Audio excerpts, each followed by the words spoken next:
All right, welcome everybody. We're back for another episode of Tilton the Scales. I'm your host, Nathan Logan. I'm here with my co-host, Walter Hall and Chester Fred Ball III. How's your week's been? Chester, we'll start with you. 30 seconds. Yep, week's been great. The highlight is that the baseball team that Cameron's on, they just lost, and it was a hard-fought game. However, as a kid who didn't know how to play baseball a year ago, he's now on the All-Star team. He made it. His teammates voted him in, which is the most important thing. And I think it's because he's like a secondary coach out there in the field, encouraging his teammates, and it's pretty awesome. So, but everything's going well for me. That's good. That's great to hear. Wally, how about you? 30 seconds. Similar. No, Yeah, I had a week primarily filled with chasing kids around to various sporting events. A lot of baseball, a lot of softball. We had 2 games on Tuesday, 2 games on Wednesday. Last night we had a bit of a reprieve. We went to a concert as a family, had a blast. Zach Brown band, highly recommend it. Loved it. Kids loved it. It's been a good week. But as consequently, I'm working on very little sleep. We were home late all 3 nights, and I'm an early bird typically. So if I don't seem particularly sharp today, I apologize in advance. running on fumes. I like it. We get the sleep deprived conversation of Wally. We'll get to see The filterless. Yeah. Yeah, well, that's I good. love that one. I love the filterless Wally. Where was the concert?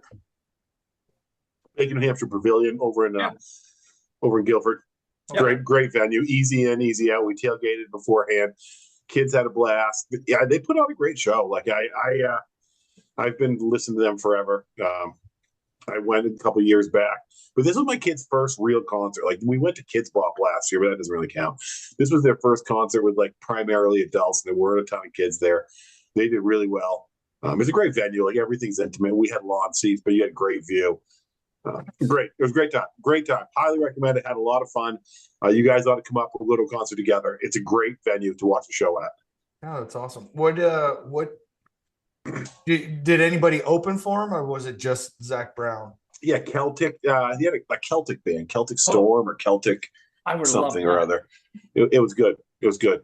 And they played all the classics. And there was that Irish band was really good. Like I had recognized one of the songs, but primarily I didn't know any. But it was a fiddle and bagpipes and the whole nine. Good. It was good. It was good. Zach Brown band played all the classic songs. We left early because my kids were falling asleep, so I didn't get to hear Highway 20 Ride, which is one of my top 3 songs by them. It's Dory and my daughter and I's favorite song. We didn't get to hear that one, which was upsetting. To my summer playlist, I'm adding Highway. What's it called? Highway 20 Ride. You've heard it. I ride east every other Friday, but if I had it, no. It doesn't ring a bell. Keep going. I don't. I actually don't. The Come on, day I would like not it. be wasted on this ride. And No, that doesn't ring a bell. chorus, come on, keep going. I want so bad to hold you, but some there's things I haven't told you. Your mom and me just couldn't get nothing. This doesn't ring a bell. You guys just pulling my leg. You want to hear me Not sing for me. more? I know your game. I know your game. Shame on you both. Shame on you both. I might have heard it once or twice. I've never heard it. I don't listen to any country. No, But It was another great song. I had a moment last night. They played "My Old Man." Oh my God, Walter was falling asleep, so he was kind of sitting on my lap. It was like really a really touching moment. That's another great song. Put that on your list. I'm adding that right now. My Old Man. My Old Man. A very good country song is Darius Rucker. It won't be like this for long. That's a very good It song. won't be like this for long. Yeah. You've heard that's it, another Paul? great song. I'm guessing. Yeah. Yeah. I thought you were going to Talks say about Wagon Wheel. his kids. It talks about his kids from conception to Yeah. adulthood and all that stuff. So it's pretty cool. Well, I'm Good glad song. to hear, Wally, that you took your kids because I go to Dave Matthews Band every year for both nights Yeah. at that same venue. And I've always thought, like, at what point do I start bringing them? But I'll tell you right now, and this is on record, either one of my kids tries to fall asleep before the end of that Dave Matthews Band concert, they can drive themselves home, or I will find them an Uber to go find the parking lot. We're not leaving. I know. My kids are early to bed kids. This was 10 o'clock on a school night. It I was know, like I get it. 10:15 on a school I night. get it. Yeah, it was. I hear you. I hear You you. actually live closer. Like when we go, we get a hotel every time. Yeah. It's just far enough away. We're like, So, but anyway, burying the lead, Nate. What about you? My week was good, man.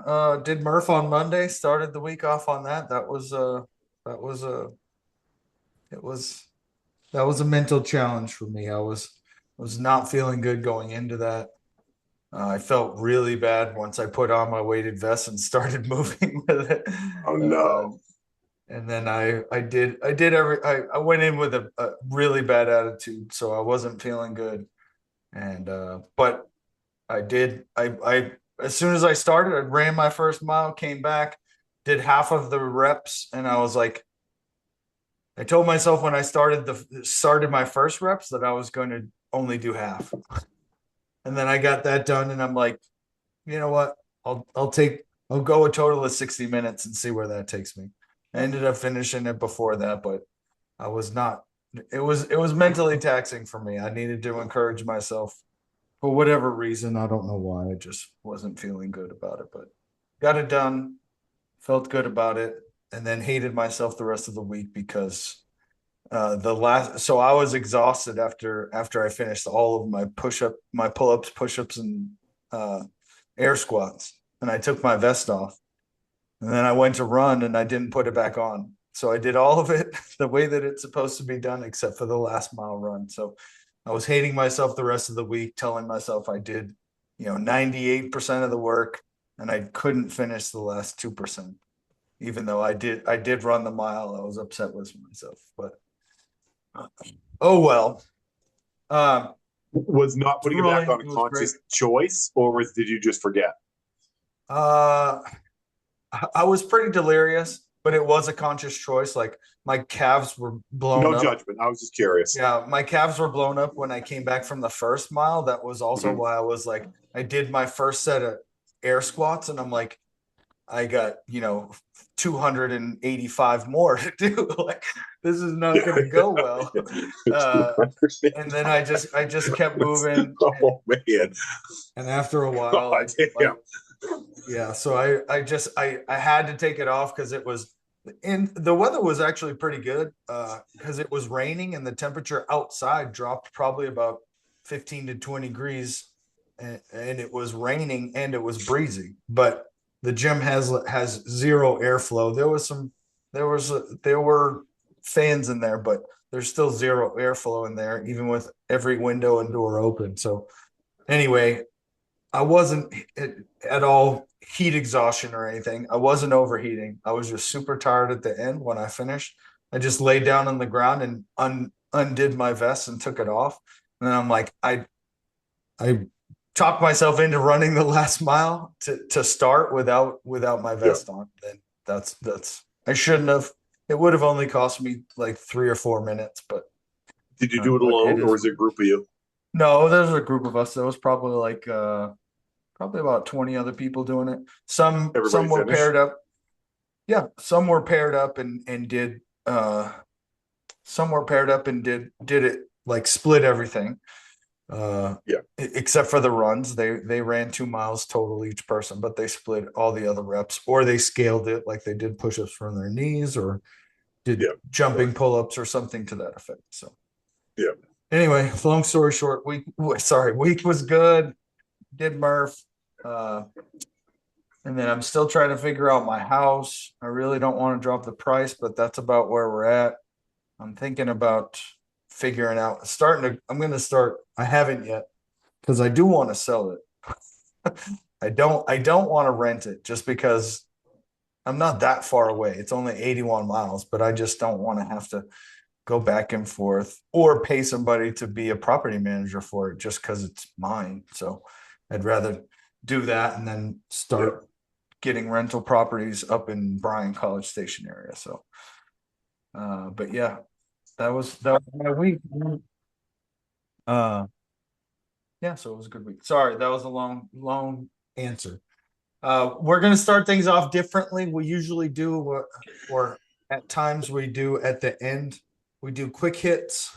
That was the quick hits were kind of geared towards something I came up with football, just as in like, again, a quick hit, like either a quick outlet to the wide receiver for a completion or a quick hit from the defense, whatever it was. but we're going to change it up and shift that to the beginning. And we're going to, because it's basketball season and the finals are coming up, we're going to call it the layup line. So we'll start with the first thing, obviously NBA finals. Pacers and the Knicks go tomorrow night. Do you think it forces a game? The Knicks win and force a game 7, or they're done and over with? What do you think, Wally? I think Pacers win. I think it's You over. think so? I do. You think so? I think Halliburton's been really good. Yes, he has. He's been exceptional. What about you, Chet? I'm stealing the ball in bounds on this one, Nate. I'm going to tell you right now, the Knicks are going to get this one done. And I'll wait for a game 7 to make that prediction, but the Knicks are going to get this one done. I honestly want to see a game 7, but and only because, going into this game, I feel like New York does have some momentum. Obviously, they won the last game, but it was at home, and everybody played well. Brunson played exceptional. That's probably not going to happen on the road. And, literally Indiana had their worst game all around of the playoffs for sure. So that's not going to happen again for everybody. And they're not a team where Halliburton has to go off and to win. I think the Knicks need either Brunson or Cat to go off. And most of the times when one of them goes off, it isn't a good sign either. So yeah, I want to see a game 7, but I do think the Pacers are going to lock it up tomorrow. And then we'll see a Oklahoma City and Indiana Pacer final. Did you guys see Caitlin Clark's out? I don't know if you noticed not season tickets, but tickets to either see the Fever or tickets at home have dropped 70% since during the time that she's shown to be out. It's pretty remarkable. Yeah, I saw that, and I'm not shocked. I mean, this harkens back to our conversation, I think, last week when you were trying to tell me like it's a rivalry between her and Angel Reese. No, it's not a rivalry. It's other people hanging on to Caitlin Clark's coattails. The WNBA, if they play this right, is on the precipice of a superstar. I mean, she's as big as some NBA stars right now in terms of popularity, bigger than most. If they play this right, like she's the real deal. She's the real deal. So supposedly all the sneakerheads out there have purchased the AJ1. Have you heard of it? It's Asia Wilson's signature shoe. First female with a signature shoe. It's the first edition.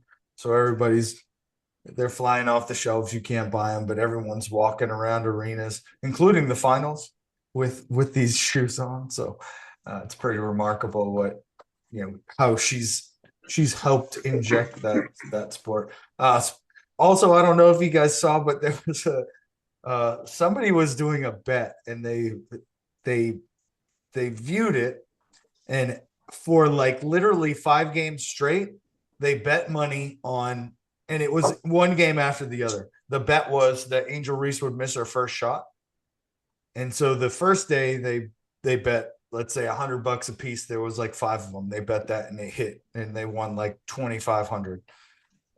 They doubled down on the next game. And literally for 5 games straight or something like that. I should research it, but it's a number of games they continued to double down with the money that they won. And I think the group of them are up to like 2.5 million. Did you see that, Wally? I did not see that, but I'm not shocked. She's got a very unrefined offensive game. I'm not shocked at all. I'm shocked that the odds were still that good, even as they were doubling down. I know, right? Because they should have been seeing the money. They should have been seeing somebody's going to take a bet. Somebody's going to take a bet of that size on something like that. Man, that's crazy. It was on an app too, so I'm not sure. Yeah. It was like Power Shift or something like that. I should look it up. I saw the clip, but they were going crazy. They went from, again, like $100 bet each to all of them, divide 2.5 by 5. It's a pretty good lump of sum. 750 million, right? I think something like that. Not million, sorry. 750 large. Oh I yeah, think, divided by 5. 6.5 divided by 5. Yeah. No, Yeah. it's like half that, I think. But like, yeah, No, it's 500. 500,000. yep, yep. Maybe not after taxes, but anyway, we should think of some. I've been wanting to. This is why I wish Texas had legalized gambling, because I would sit and watch a game and put $5 on, like, that Halliburton makes or misses his next shot. Like prop bets or in-game bets. Like, I would do that all night. Probably lose $30 a night, but That's exactly right. I'd still do it. If I did that, I'd do that the first night, and then the next night it would be all dollar bets. Like, maybe walk away with $30 instead of losing. But all right. Again, we'll go back to the NBA Finals, but so Oklahoma City Thunder is in there. SGA, he's the MVP. If he wins the NBA Finals MVP, he'll be one of 4 individuals that have done that. Do you guys know who in any one season has won the scoring title, the MVP, and the Finals MVP? Well, we'll take Jordan Yeah. right off the top. Nope, he's Yes. won. Yeah, he's Yep. one of 4, one of 3. Scoring title, There's one before him and one MVP, after him. regular. Kobe, Nope. not Kobe. Oh man, Nope. Chamberlain. Nope. But just after him, between him and MJ. between him and MJ, Well, technically it was the Between- same. No, it was Kareem not the same. Abdul-Jabbar. Yep, Kareem. Yep. Nice. Well, like, And then And then one after and then MJ. After MJ. But All right, during all right. the Don't same- don't during tell this- me anything. Don't tell me anything. Did Shaq win the score? Shaq? Yeah. nice, Shaquille Wally. O'Neal. Nice. That's a tough thing to do, just to get all that, the scoring title and the MVP, and then also the Yeah. Finals MVP. Normally, the best player in the Finals is going to The get best- the MVP yeah. anyway. But Yeah, I mean that's indicative of being the best player in the NBA, right? Like when you just dominate. That's a dominant year. The very definition of a Yeah. dominant year. And there are very few Yeah. players who have dominated at that level. do you remember your argument last week about SGA not being? He shouldn't have been the MVP. I maintain it's absolutely the case. His team is way more loaded than Joker's team was. And look, Joker averaged a triple double. He averaged a triple double. Yeah, but isn't crazy. SGA the best player on his team? He is, but the rest of his team's far better. Yes, but I mean, you can't even compare the two situations. Joker is the Nuggets. SGA's on a solid team. That's a really, really good team. They've got a deep bench. I mean, they're good, and he's been. Yeah, good. but you He's been can't very fault good, him don't for get me being wrong. on a better team. That's just I don't. that's just I'm the front I'm office and telling you, everybody else. the year that Jokic put together is better accumulatively than the year that SGA put together, in my opinion. Yeah, I do, and I really don't think it's particularly close. He averaged a triple double. I'd say statistically it is better. Obviously, triple double is what you want, but I mean that team was the best team from beginning to end, kind of very much like the Celtics were the year they won the finals. The best team from beginning to end. They had a ridiculous they literally, of the 82 games they played, they won 60 games by like 20 points or more. Like that's a the Celtics dominant last year. That's a Just like the dominant Celtics year, last man. year. Yeah, that's a dominant And year. nobody on the Celtics was even in the MVP conversation. Tatum got laughed out of the gym when they would talk about him as MVP last year. Yeah, It's a different set of you're- rules. That's a topic for another time. But it's a different set of rules. But in the MVP contest again, I'll stick with what I said last week. I'll stick with what I said this week. Jokic had the better year. Yeah, I don't know. Who do you think had the better year, Chet? The Joker or SGA? Or do you think who is more deserving of the MVP? Probably the Joker. But that's what happens is that year to year they pick someone new because it's more like Josh Allen. Yes, you're exactly right. Should he have beaten Lamar Jackson? Probably not. But that's what MVP is. It's not an award from player to player. It's a press award. Yeah. Well, I don't disagree. It's just it's hard it's hard for me to say that he shouldn't have won or Yeah. somebody was better because he was the best. In theory, I think the MVP should go to the best player on the best team because it's not all about who you're around. Statistically, there can be better players, but if he's the Philosophically, glue, if he's the glue that philosophically, holds everything together, I mean, I disagree with that so much because I look at it like if you're the best player on the best team, there's no chance, especially in a game like basketball, that means that you're the MVP of the league because you have other players that are helping like keep you together. You should be grateful for the players that are willing to build their game around you. When I yeah. think of an MVP, I think of a player on a team who goes out night after night, even if the team sucks, and they still do some really impressive things without a supporting cast. When I think most valuable player, that's the kind of player I think about. I mean, but I see your point, Nate, too. But that's just my philosophy is very different. Well, I'll use Wally's. The statistical factor is that he averaged a triple double. Mhm. Russell Westbrook did that on 4 different occasions, Yep. and he hasn't won the MVP yet. However, well, I might have misspoke. I don't think he did but he definitely didn't win one on every one of those because he was just the best player on his team, and his team wasn't very good, unfortunately. So, I don't know how much that factor should weigh in. I do think again you should Oscar Robertson averaged a triple double for one season, and that was astronomical at the time. And Russell Westbrook did it Joker at his size and stature. It's unheard of for a guy that size to be able to do the things that he does. So he So is probably the best player. If we were to say he's the best player in the NBA, but I don't think he's the most valuable player to his team just based off of the performance, I guess. He does need some help, and that's obvious. If he were that much better, maybe they would have a more dominant season. maybe I misunderstand. I almost think you just made my argument for me.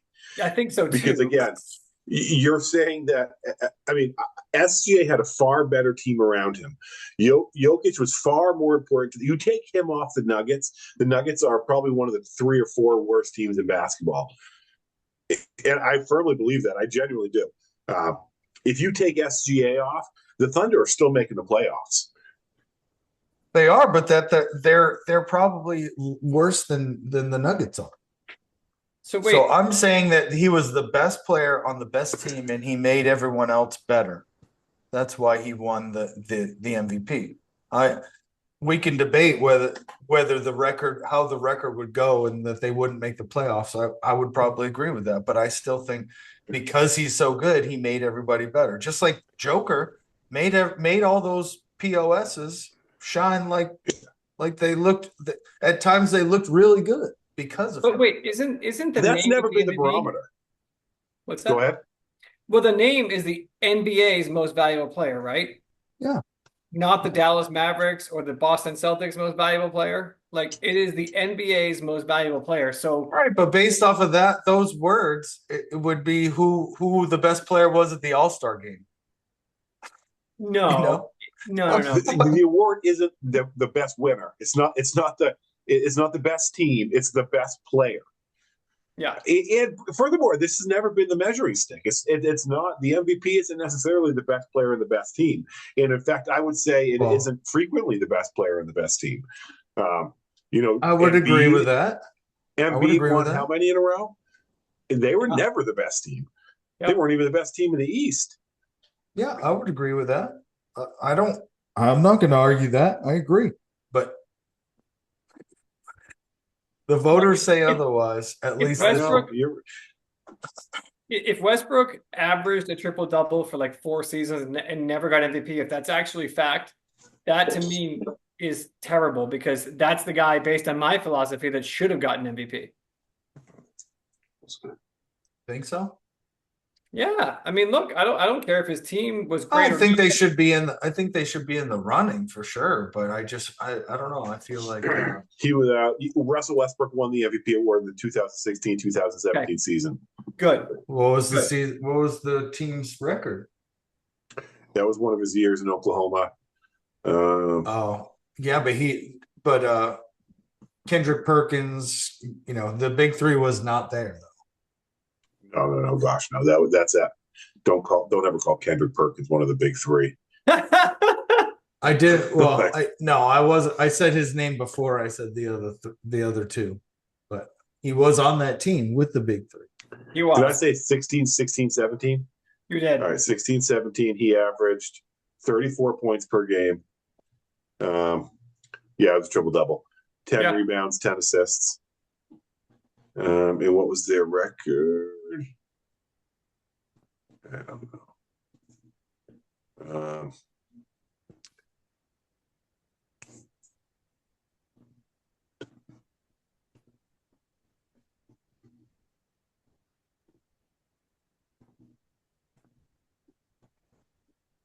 What was it? So Nate, while he's looking this up, Yeah. this layup thing we're doing, do we all get to throw in a topic, or do you have like Yes. some? We can come back to Wally's check if you got a topic that happened this week that you want to briefly discuss. Go ahead.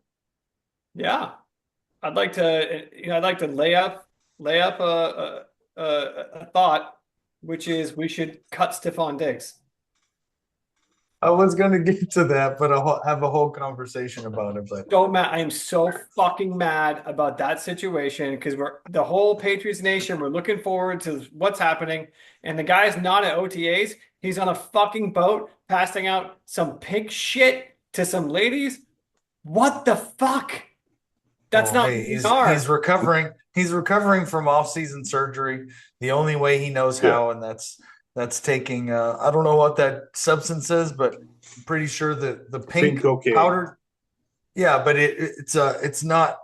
It is cocaine, but it's cocaine with other substances. Isn't that correct? It's like they're yeah. I'm pretty sure it's not. It's Here's not. what I do now. It's pink to discern itself from the white kind. It's like cocaine laced with. I don't know. You want to? I'd have to do this. I'd have you to seem do to the. know an awful lot. Well, I was actually watching a bunch of.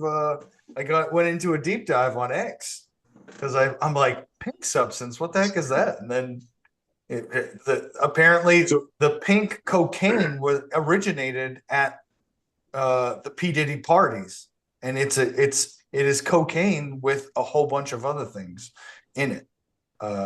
And good. So now he's doing a fucking freak off. Great. That's great. That's just what we want our star wide receiver doing.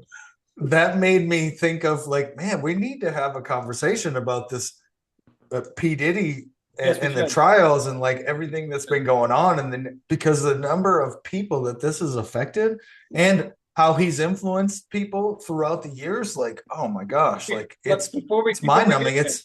Before we get there, I want on the three of us, this panel of three, do we cut Stephon Diggs? If you're the coach, do you cut him? Because I absolutely am cutting him right now. You don't cut him. Okay? Yeah, I don't think you do either. Most people would agree with you guys. So tell me why you think that, because I am fucking livid about it. But I don't cut him until I bring him in and have a conversation with him face to face. If his attitude is nonchalant and like I was doing what the fuck I always do, like I was having a good time, yada yada yada, not apologetic, didn't think that there's any issue with the image that he's throwing out there. And say what you will, the pink substance might be one thing, but again, the way he was acting throughout, and then why is he not at OTAs?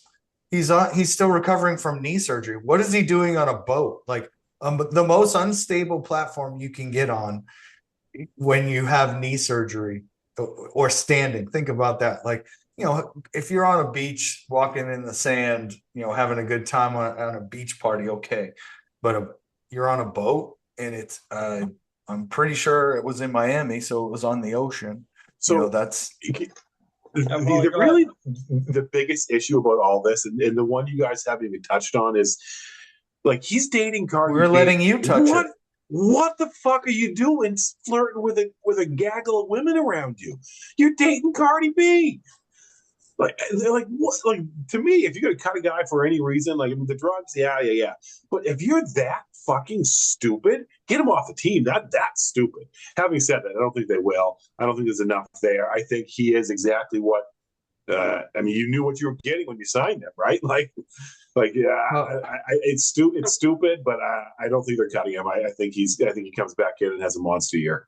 I feel strongly about this because to Nate's point, what you're saying, Nate, about that nonchalant attitude, like that applies to a middle school student, right? This dude is We don't know that. NFL. That's speculation. He said if.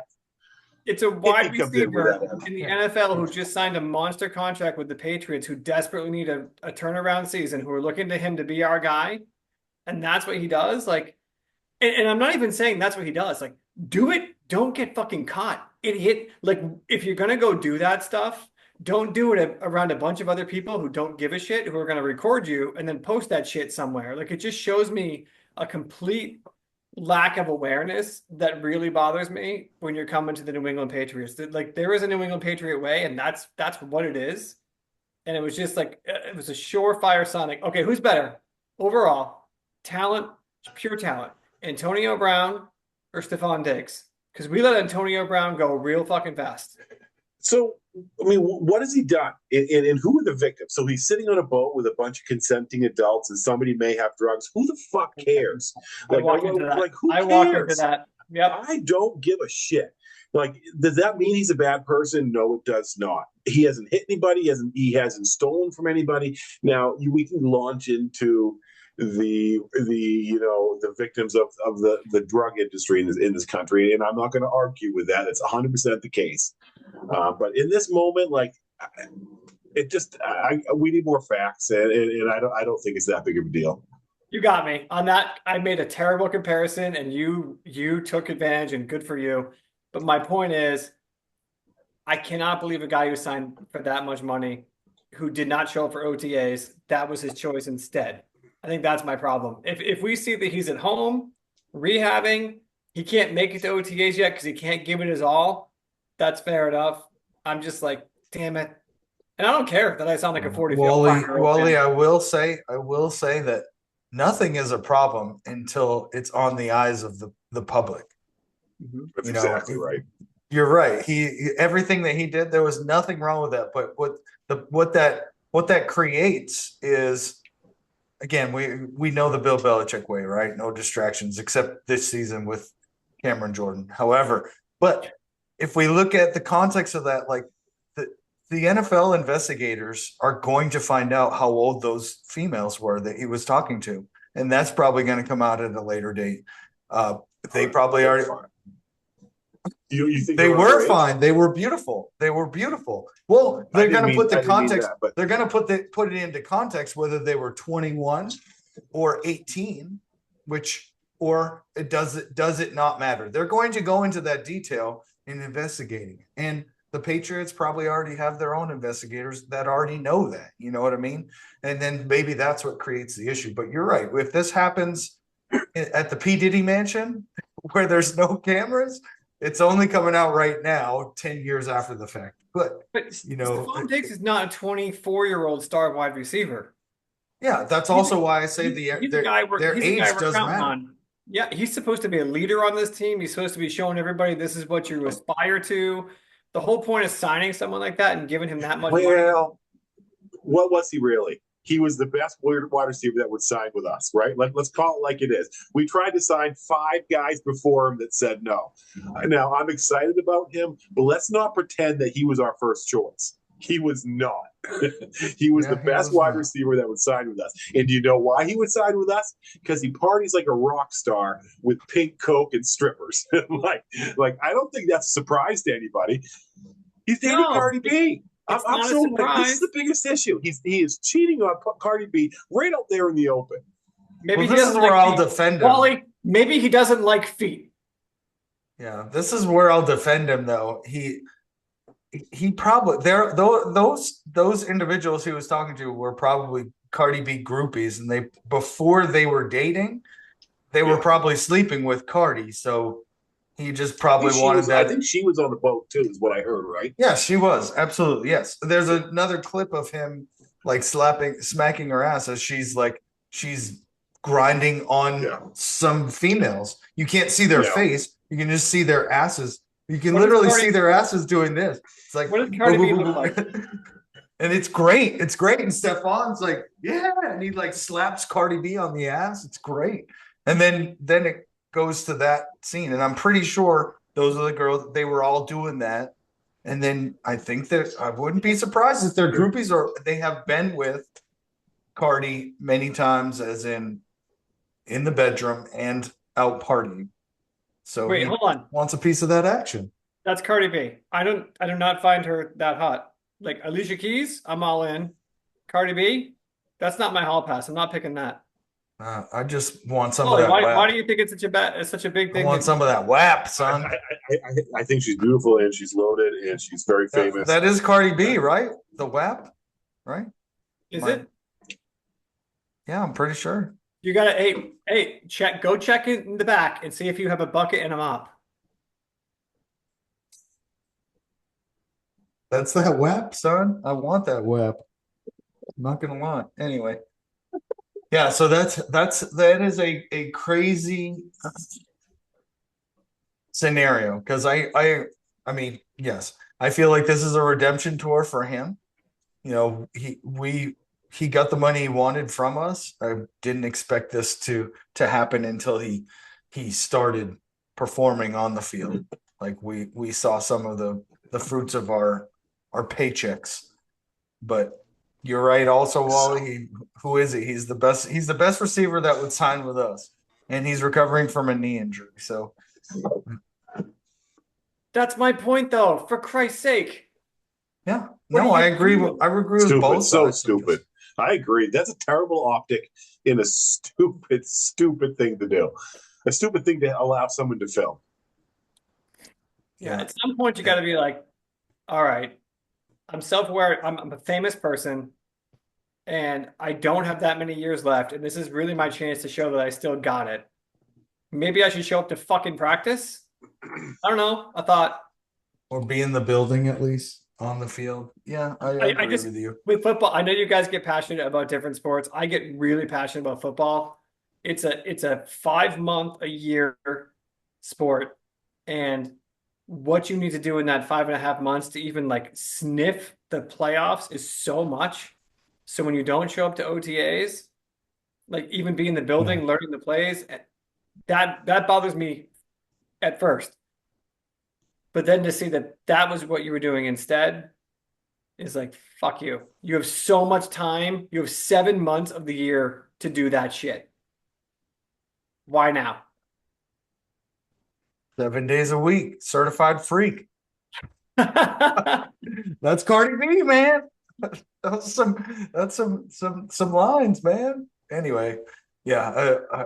Apparently, we do need at some point to all like either watch a documentary on the P. Diddy and everything that's going on, and then talk about that, or just talk about like the people that have been influenced by him, the people that he's had a positive influence on as far as their careers, and then what we're finding out now about people like Justin Bieber, purely speculation. Obviously, it hasn't come out in court yet, but there are a lot of things that have come out in court that people have been saying for years about the P. Diddy and the party and everything else, and no one believed him.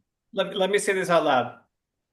It is not that all rich people do shitty things, but there is a significant amount of rich entertainers who do really shitty things.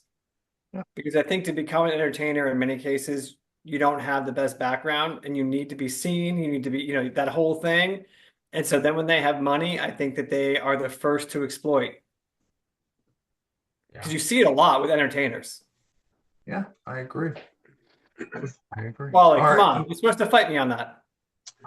I think it just speaks to content to your character. I don't necessarily think that the entertainers at a higher rate than, say, priests or anybody else. Like people, they're bad people in every industry that do shitty things.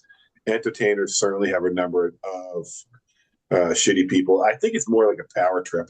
Like when people are constantly just sycophants and falling around, and like it's hard for that not to warp your personality, and you think of yourself in a different kind of way that affects you in that regard. I think that entertainers are subject to that. Nobody says no to them, right? Yeah. For the Well, I most think part, Athletes are the same way.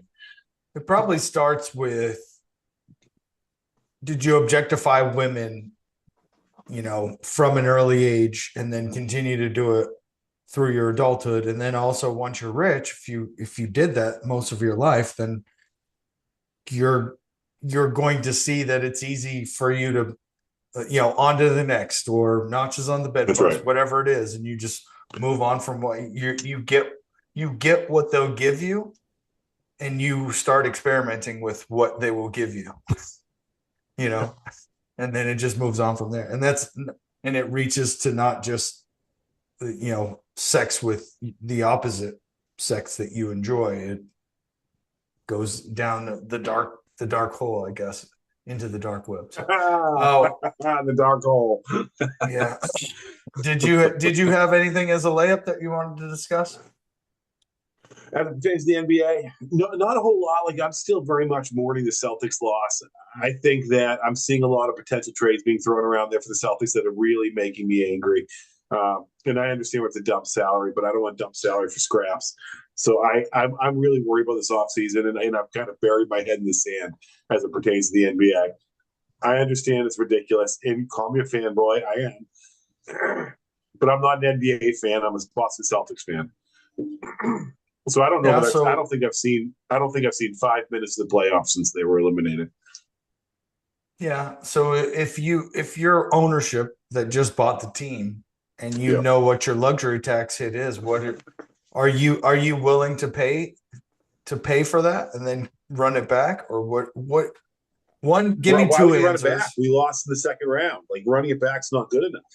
So you've got to do something. And why would you pay the amount of salary we're going to have to pay to run it back with a team that lost in the second round and is going to miss their best player for the majority, if not the entirety of next year? Like running it back seems like a poor business choice.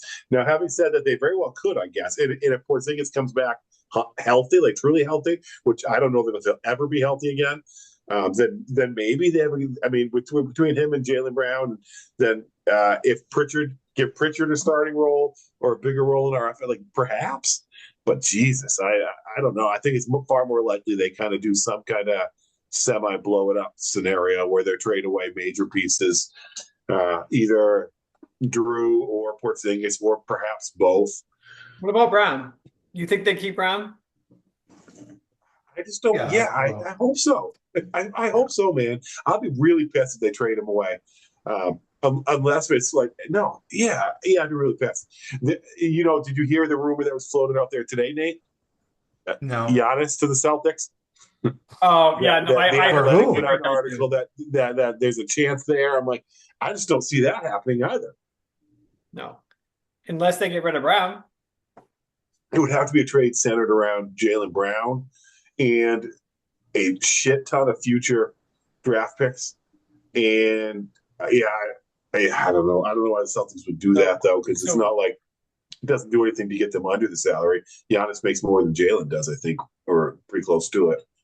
So I try to listen to you guys when you tell me something about, like, when I see the Patriots and I'm like so in it, and I'm reading every article and I'm doing everything, and you guys tell me something from the outside. Like I listen to that because I'm like, what are people thinking? From the outside, the idea looks like, okay, you got Tatum, he's going to be out for the year. You have to get under the luxury tax, and I'm not sure what you mean by, Wally. What's that term you used earlier? They have aprons. They don't have aprons. They don't have a hard cap. It's confusing, but they have Okay. aprons. So whatever the apron is, like getting rid of Brown seems to make the most sense to rebuild. You know you're not going to get shit done this year without Tatum because Brown's already proven he can't do it on his own. That's the whole. I'm not saying that's true. I'm not saying that's true, but that's sort of what's out there right now. So he could be a number one player on like a team somewhere, but not a championship team is the thought around him. Yeah. What do you think? I think I don't know. I think if I'm the new ownership coming in, I'm going to look first at salaries.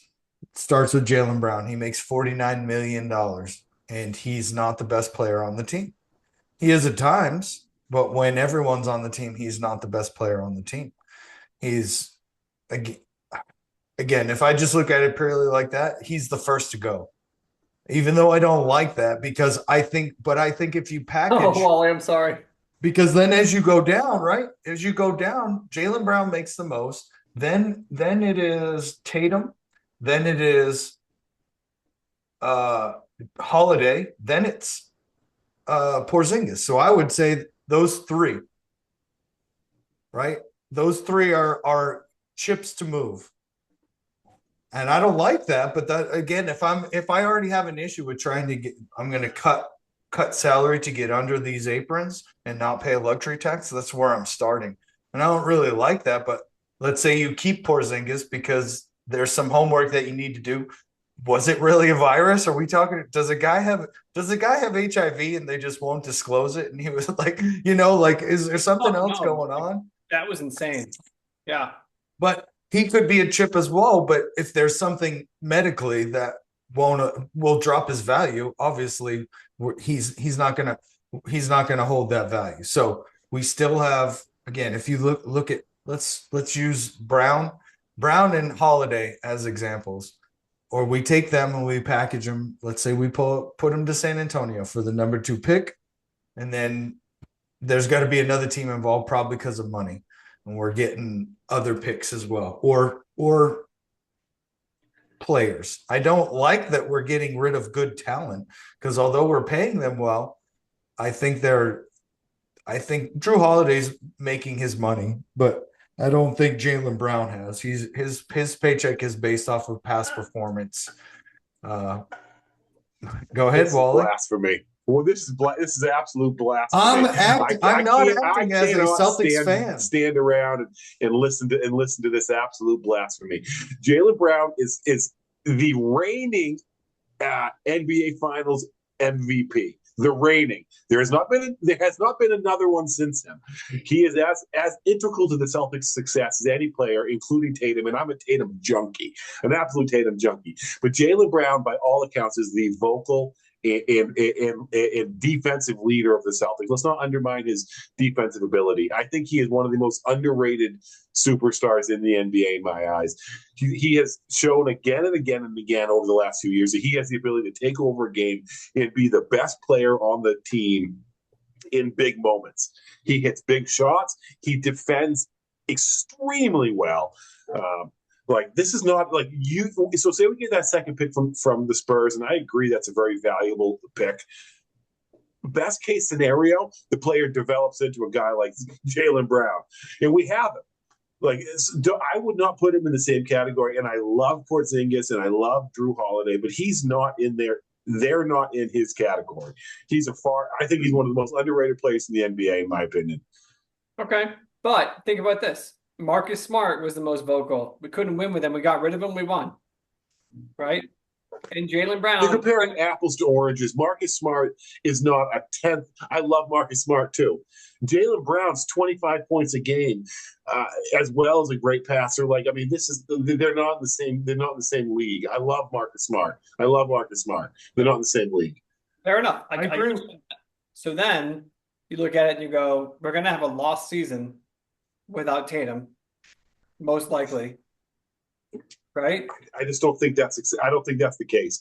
I think we're still going to be. I think Jaylen Brown is a. When you say it's been proven we can't win without Jaylen Brown, I got to harken back to that because it makes zero sense.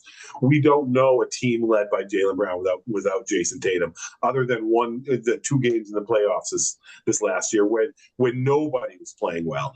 We don't know what the Celtics look like without Tatum and Brown. So it's hard to say that Brown isn't capable of carrying that team. When Jaylen Brown was the Eastern Conference Finals MVP, the NBA Finals MVP, he was the best player on the best team in the biggest moments. Now, that's debatable. I still maintain Tatum was a better player, but we don't have to go back there. He was still a very good player on the very best team in the NBA. He is the leader of the Celtics.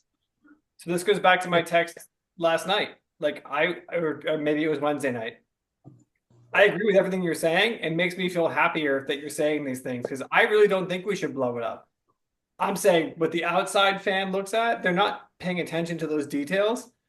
Watching them through the Yeah. playoffs this year, I'm like, I don't think we should blow it up. Like, sure, we're not going to have Tatum. Let's keep as much together as we possibly can because he will be back. And I think Yeah. if we keep the solid core together, I think we're still looking at a good number of years of being an incredible NBA team. If I we think blow there it are up three now, untouchable pieces on the Celtics. I think it's Tatum, Brown, and D White. I think I would keep those two and then trade whatever you can of anybody else. I would want to keep Pritchard over one of them.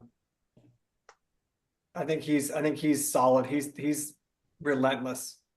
I love So Richard again, too. He's not. the new owner talking business I disagree. in me says that that's how you evaluate first. Is like, is Jaylen Brown, the best player on the team? And you could argue as the owner, well, like next year he will be because that's where we're going to make our money on him is because we no longer have Jason Tatum. So yeah, I agree with Wally that the three untouchables are probably Derek White, Jaylen Brown, and Tatum. But you're You missing just one fucking next told year. me you wanted to trade Jaylen Brown. You got me all fired up about it. Well, hold on. I see that you have two things in your ear, so I'm not sure if they're working properly. They're both But working what I quite said well. was the owner, the guy, the businessman that owns the team in me wants to trade that most valuable chip, which is also the most expensive. But the fan in me wants to keep everything together. But there are three that are untouchable. But I do think Drew Holiday and Porzingis will probably bring us the most value as far as we could probably trade each one to different teams and get a good young player in return and not a draft pick. Or maybe one's a draft pick instead of packaging them. But that also goes to whether is Porzingis like medically qualified. If we trade him, are we gonna find out something, or the team needs to find out something that we already know, and then Yeah. that'll decrease his value. So whatever that is, I don't know. But and again, if I'm the businessman, I didn't buy the team to to lose money, but I would love to be able to pay the luxury tax, whatever that is, and then continue Yeah. to move forward. But I don't know what the mindset of the. I wish they'd come out and say something like we're exploring all options, or we need to. I don't expect them to say what they're going to do, but give us something, give us a nugget as fans. So like, and they're not gonna say the worst case scenario, so that we all go up in arms and get pissed off about it. But like, give us something, like, come out and tell us who the three that are untouchable, and everybody else is kind of up in the air. I don't know.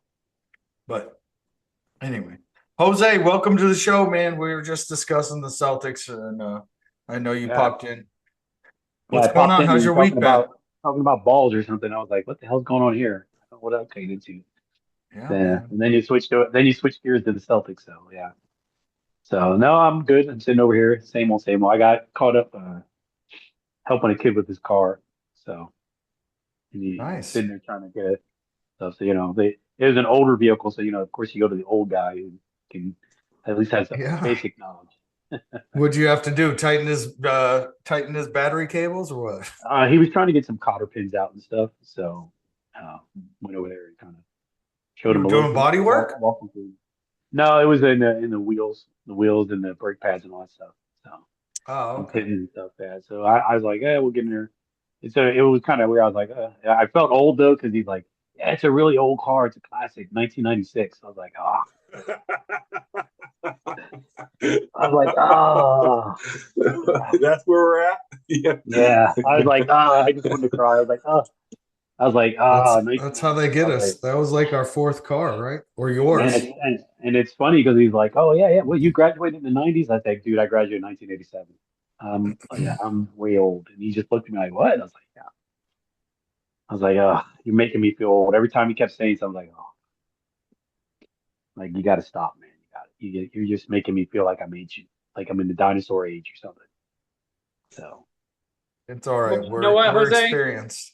Those dinosaurs you're talking about do not have your biceps, my friend. Go get it. Go get it. Whatever. So Also, it's just one of them things. my first car that I got in 1996 or 1997, and Nate remembers this better than most, Was it was the 87?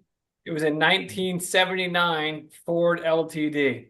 Oh, that's Is a that the It- one that car right beep? Did there. it beep when it backed up? Is that the one? Not that one. Oh, you're talking about Bueller, Wally. You're talking about Bueller. No, that was not mine. My first actual car that I owned was a 1979 Ford LTD, and it had like rust on the hood that looked like racing stripes. And more often than not, the brakes didn't work. So I learned how to pump them the right way as I saw a red light. I had to like, really plan ahead. Yeah, Good, yeah. good times. It's a classic Well, car good though. thing Hey, up it's there. built like a tank though. You can run into some stuff. Yeah. Run over stuff as well. Yeah. Just don't Yeah. just don't run out of gas because they're heavy as hell to push. Oh, and I did. So Jose, we'll let you. We started with we're still on it, so maybe we adjust it, but we started with what we're calling right now the layup line, and just brief topics that we saw over the week that we wanted to discuss. I do have one Yeah. for you. That was what do you think about the rumors for trading for Jonnu Smith, former Patriot, former who was he with? Former Pittsburgh. Falcon. I think he was the Dolphins this the last season. He's So with the Yep. Dolphins now. Yeah. yeah. Yep. I don't understand the move, but we don't have we have one good receiver and then there's just a bunch of other guys. So if we're gonna run the football and then two tight end sets would be nice. We can always do, Aaron Hernandez and Gronk type like the Patriots used to do, One's a pure receiver and the other one's kind of a combo guy. So yeah, I think it'd look nice. It just depends on what Arthur Smith wants to do with the offense. It's not a bad deal. I just, I'm not quite sure. I'm not quite sure what they want to do offensively. That's where I want to know where they're at. And Is that we mostly still have, because of the quarterback or no, I think it's just we need an identity. I think we haven't had an identity the last few years. We start off running the football and then, like last year, Russell Wilson had a couple good games early and then they fell in love with him and they got away from the running game and then it just kind of fell apart from there. Year before that was we were balanced and then, they just I don't know what gets in their mind. They just kind of lose they don't know we need to know who we are. We used to know we had Bettis, we know okay, we're gonna ground and pound you, we're gonna be physical, we're gonna play great defense and we knew who we were when we were winning Super Bowls. And we've really kind of gotten away from all that. And people, most of us Steeler fans want to go back to that. We want the old school Steeler. Let's play some defense, knock some heads around. You know, I don't mind winning a game 17-13. You know what I mean? Like I don't care. I don't care as long as we get the dub. So but it's always nice when we, because I remember the Steeler Raven games. Those things were wars, and they weren't high scoring affairs, but they were fun to watch. And that's kind of where I would like to go. I think a lot of the Steeler fans would like to go back. So we'll see. Yeah. I think the two tight end set would look good. I think with today's NFL, especially that Smith, he's more of a receiver type anyway, so you can move him out and bring him back in. So he's kind of a matchup nightmare. So I think you know, him and the other tight end be a nice combo. So I'm not against it. We need to figure out what we're doing. I think we just need to move on from Aaron Rodgers. Go with what you got and ride it out and see what happens. You should So- hope, Jose, you should hope for Jonnu Smith because the Patriots ruined the potential that he had with us. So Nate, I think you said he was from Atlanta at one point. He was from Tennessee. So one of my dreams was that with Mike Vrabel here, we could finally get Jonnu Smith back because he played so well for Tennessee. He is the guy can pass, he could block. You're right, he's more of a receiver type, but he can also block when necessary. He can do a trick play like once every 10 games that's like in a critical moment and he won't lose it. Like he's a really good player.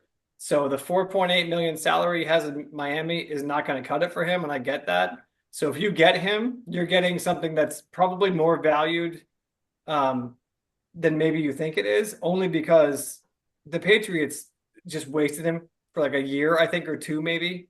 And the Dolphins showed this guy he's a player. He really is. Like Well, I the said, other but problem it is that becomes identity. you're also getting a player who's not nearly as good as he thinks he is, right? So he's being traded out of Miami because he wants a new contract. He wants top dollar again. I don't know, man. The third system in 3 years isn't always a great idea for a tight end nearing 30. I like him. He had a huge year in Miami. That doesn't necessarily mean you should pay through the nose for him. Yeah, I agree with you. Again, and we already have a tight end, so you know, Yeah, that's is right. he gonna That's right. is he gonna be our slot guy? And oh, excuse me, my allergies are killing me right now. But what are they gonna? It depends on how the offense looks and how they want to run it. So I mean, if we're gonna run Well, the football, play action pass, and then hit the tight ends, and he'd be a nice option. But none of it's gonna work. None of it's gonna if work. we're Is Kyle Rudolph the 32nd best NFL quarterback in the league? Mason Rudolph. Well, Yeah, I mean, that you have guy. Mason Rudolph, but I like the kid Howard out of Ohio State. I think that he can develop into something. He's shown that he was a winner. He won at Kansas State, went to Ohio State, and won it all. He's learned. He knows he can move into new systems, learn new systems. So he shows that hey, I played this way at Kansas State. Now I'm playing this way at Ohio State. So he has the experience of learning new offenses, which I like. I think he's been in big games, which I like. Being the pressure of being at Ohio State is huge. You know, Yeah. uh, But do you so think he starts the season, or do you think no, it's no. Mason Rudolph? I think Mason Rudolph starts, but I think Or he do you stays on think your short starting term. quarterback isn't on the roster right now? They're on another roster. It's Aaron Rodgers. No, I mean, everybody says Aaron Rodgers. I think most Steeler fans are kind of exhausted with it. It's like, look, either you're going to come or you're not. Yeah. Now, Aaron Rodgers is not an OTA guy, this, that, and the other. So Aaron Rodgers may he may already have a deal in place with Steelers, but he's He like, does. I'm not going to sign it till these OTAs are over, so I can just show up for camp. For Yep. camp, yeah. And so he may already have a deal in place to just say, hey, I'm just going to show up when I want to show up, and then I'm just not going to sign now, so that way there's no hullabaloo about me not showing up to OTAs or this, that, or these voluntary stuff. So 100%. that, That's exactly what I said. I mean, Look, to me, that would be the only reason why he's not signing now, even though the word is that there's supposed to be a deal in place. So I don't there's a know. deal in place. If I was a millionaire, I would put down like half of my fortune on the fact that Aaron Rodgers already has a deal and he'll be there. He just doesn't want to deal with all this part of the year stuff, which I hate, by the way.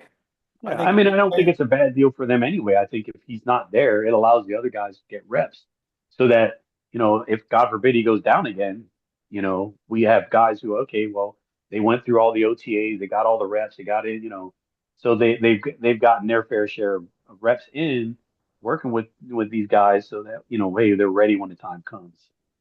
So I'm not adverse to it. I mean, I know they got to keep it close to the vest. I just wish they would kind of give a little more so we know where we're going. I So, I can't mean, stand it when any player, superstar or otherwise, doesn't show up to OTAs. yeah, I yeah. have I mean, I have a yeah, hard time with it. I look at Aaron Rodgers, and I think that for him, he's an intelligent guy. So picking up the offense isn't going to be an issue. I think the only issue would be timing, working with guys who own the football. But I mean, he could do that in late June, start working with these guys. I think honestly, I mean, if he's smart, he'll take a little less money and say, hey, just build the team around me, bring me some stuff around me, and so we can make this run. The defense is great. You have a great defense, so you don't have to score 40 points. So if we can, you know, have a 50-50 with the clock and Aaron Rodgers at the end of the game, I think we're in a good place. But we'll see. We'll see how it works out. You know, I just want Tomlin needs to be a little more decisive, but we'll see. We'll see how it works out. Yeah, it does seem like there isn't a direction, like on or hope. Like I would say, if that's my team and Mason Rudolph is the starting quarterback, like we better be handing the ball off 40 times. Yeah. But our offense The bleak side of that is our offense. Our offensive line was hit the worst during free agency. Like we didn't improve anything. Yes, we drafted some players, but again, like we're there's a lot more on the hope side than there is on the product that's on the Oh, field. and I will say this that And a lot of OJT, if you want to look at it that way. Like, well, I would say hopefully Vrabel brings in a really good offensive line coach because I will Mhm. tell you a good offensive line coach. When the Steelers were in their heyday, we had Russ Grimm, great offensive line coach, and he was taking third and fifth and sixth round picks, and we were just running the football. We were good. And then he got he left with Wizenhut to Arizona, helped them go to the Super Bowl, and so I think you bring in a good coordinator. You don't really need the highest draft picks if you get some quality guys that they can mold into what they want. So I like Vrabel. Vrabel's he knows his identity. He knows what he wants to be and who he wants to be. So I'm assuming that he's gonna make sure he has the best offensive and defensive line guy that he can get. I think that's where you look at Tomlin, where his coaching tree. I mean, he's got a Festivus poll for a coaching tree. So Well, that's where I, I I'm like how glad. you we needed transitioned to the Patriots when we were talking about how bad the Steelers are going to be this year, or how well, I bad they mean, look right now. Sorry. and it's there's still talent, so the defense is going to be there. So we're going to be in games. It's just a matter of are we going to be able to make enough plays to win the games? Right. The defense is going to be there. If we can run the football, let the defense rest, and our defense has literally won games for us. So Yeah, but I as feel like long your as defense long as is we can, one injury away, i.e., T.J. Watt from being well, no last year good at all. both our outside linebackers got hurt at the end, so it kind of Yeah, killed us. yeah. So, but I mean, we did draft, we went heavyweight that way, so we'll see. Well, I mean, again, it's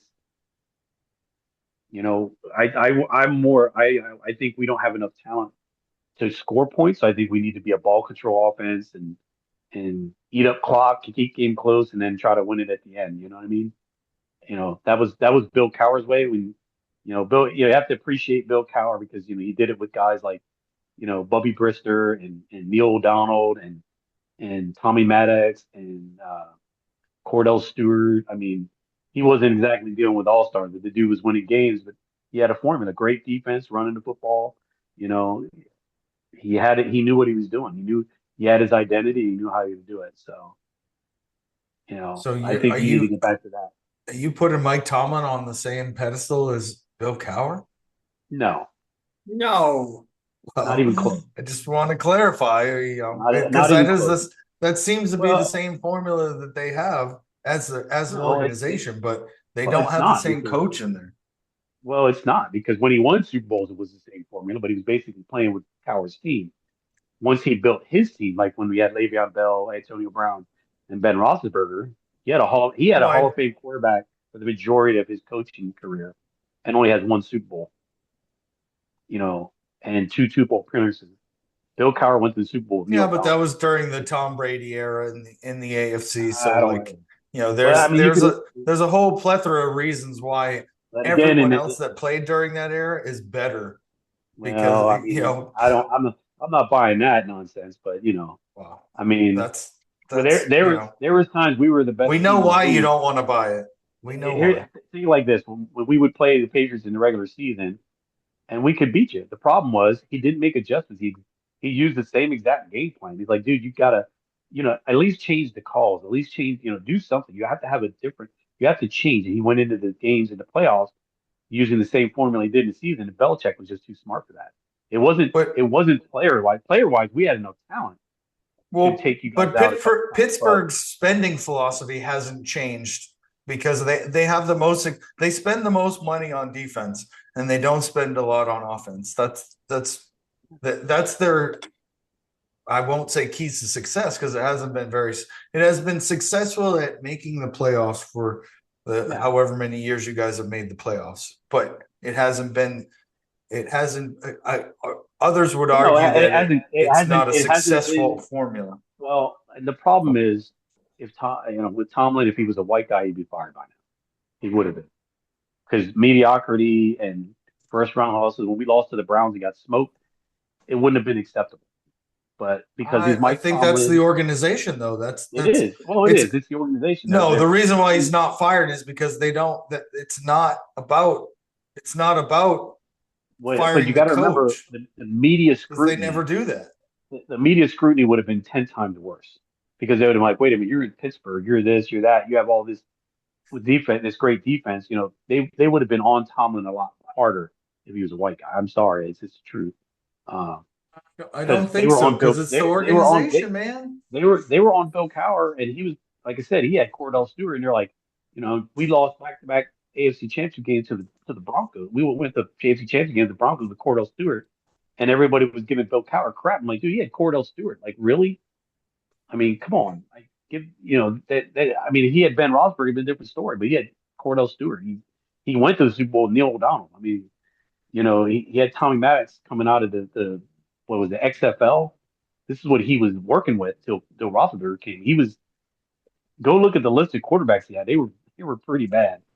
Yeah. So but they were always on him about, oh, he can't win the big one. I don't He need to can't look do at the this. list of quarterbacks because they're all no names. Should just say no name, no name. Yeah. They wore a Yeah. number. They wore a number and played football, but But I mean, when you Cordell have a Hall of Stewart was when not a no name.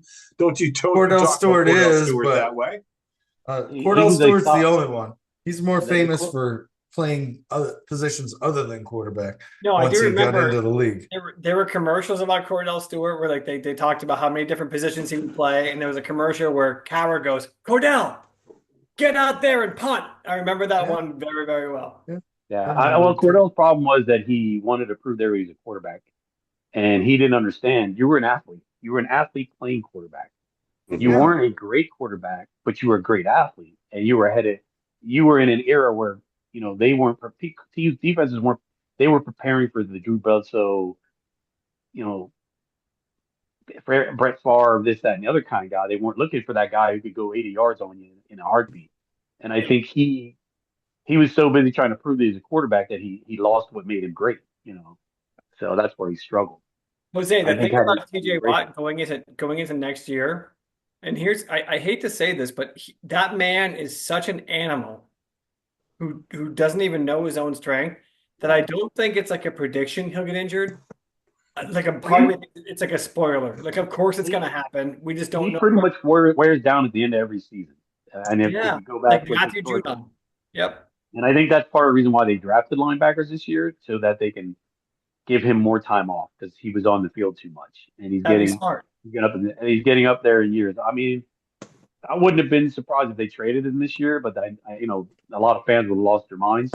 But he's kind of at peak value, and I think you could have gotten a real good return for him We this take year. Yeah. I don't think next year it's going to be as good. So, to me, if you're going to, and that was the one thing I did like about during the Cowher year was we got rid of guys before they went downhill. We had, linebackers, we had LeVon Kirkland, got rid of him. We had Chad Brown, let him go. I mean, we had Joey Porter won a Super Bowl and then let him go, and then James Harrison came. You know what I mean? And everybody was like, "You let Joey Porter go, blah blah." But we were always restocking the shelves with young talent by letting these other guys go because these got young guys knew, hey, I'm going to get my shot. Now we've been holding on to guys so long that nobody wants to come here and sit down and go, well, am I going to play or am I not going to play? You know what I mean? So Cowher was all about playing the best guy, and when you got old, you lost a step. You had no issues saying, hey, thanks, but thanks for coming. It's time to go. So. uh, as far as football goes, last thing about football. When should we do our fantasy draft, Wally? Oh gosh, I actually had a league activated the other day. I'm so far removed from thinking about fantasy football that it's hard for me to say, but I think we've got a good couple of months before we have to really traverse that chasm. I'd like to do it the last week in July, first week in August. Whoa, why so early?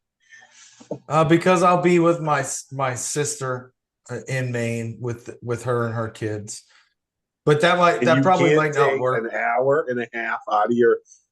No, I 3 want to weeks do it. after I the want to do draft. it there with them because they're in our league. Oh, that's when you'll be there. I got you. Yeah. Okay. I know, that's what I was like. That makes sense to me. Yeah. Okay. Yeah. And then That's super early.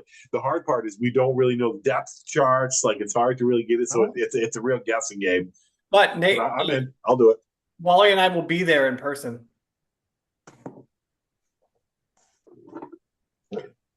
We weren't invited, Chet. No, you guys are more than welcome. I don't Chet know just where you're invited gonna himself. sleep. He's like, I'm in there. You just invited us to a I place don't we're know not where you're gonna invited to. sleep. If you guys find a spot that can house all three of us, then because I've already paid my sister for None the of you week guys for have the an RV house. out there in that damn Wonderland out there? No, we could I Airbnb don't have an RV. or I rent wish I had one. an RV. Actually, no, Nate. Where are you going to be in real life? Maine somewhere? Wells Beach. Oh well, yeah. Or Wells, Maine, yeah. So if you guys wanted to find a spot where, like, for a couple days, like I'll go in Are you on it coming with up to you and Northeast stay for? From when to there. when? I'll have to give you the dates. It's the last weekend in July, and then usually that next week we stay in Maine, and then I fly out like the next weekend. Oh, we're Or the talking next Monday. early August draft. Yeah, early August for sure. Oh, I thought you said late August, and Wally said why so No, early? early I was August. confused. Early Oh, August. Wally's right, but yeah, we can still do it. We can still do that. Well, honestly, we could do like I'd have to look at it, but we could do a draft now, and then like, let's say you keep your starters, and then we hold the starters, drop the bench, and then we do another draft for the bench. I don't know. Let's Like just once we get closer. No, you don't like that? No, we'll I just would make it eliminate. happen. By starters, I mean you set your roster and then you drop your bench, and then you try and Here's the problem. We're probably not even going to know who the Pittsburgh starting quarterback is come July. That's true. Is anybody really going to draft a Pittsburgh starting quarterback? No. If they sign Aaron Rodgers, somebody might. Yeah, maybe. But No, I'm serious. If you sign Jonnu Smith, I might. No, I don't know why you'd pick him up. I would not pick him up, even if the Steelers traded for him, because John Smith had a big year last year in Miami. I would no, he's good, but Tua isn't throwing to him. And yeah, I mean, but I think quick rhythm, short passing, running game, play action passing. I think he two tight end set works perfectly. I mean, you just have to if that's the route you're going to go. I guess I'd have more confidence in that as far as me drafting that person on my fantasy draft if they named Will Howard the starter right now. Yeah, I would have confidence in picking any of the players on offense. Honestly, unless Aaron Rodgers signs, Tom was not going to say who's the quarterback till week 1. If we do a draft that early, to me that's kind of fun because it's definitely different. As the reigning champ of this league, which apparently matters, I support it. Doesn't matter to me. Well, actually, maybe we should figure out a way like the champ decides when the draft is. I think that might be how we do it. We should also figure out a bet between the three of us about like whatever team comes in last has to do something shitty. Oh, I already got it. You like whatever team comes in last, the champion picks the name of their team the next year. No, you know what I'd love to do? You want more than that, Wally? You want more than that? We got kids in our league. I'm all for embarrassment, but it can't be some. I'm thinking of some sort of public humiliation. The problem is, Chet, you don't embarrass easy. So anything that I would look at as embarrassment, you enjoy doing. I'd like to think that I don't embarrass easy either, but just the other day I was with a bunch of like the football moms, and they were all wearing these like black, like fucking skin tight pants with these white socks on the outside. And I was like, if you guys buy me a pair and you think it's gonna give us good luck, I'll wear that shit. yeah. So yeah, I don't embarrass easy. All right, so last thing on football. We can do it right now. but we need to place a bet on Patriots over under as far as wins, or place a bet on the amount of wins. So that we're I gonna think get. that's a whole segment.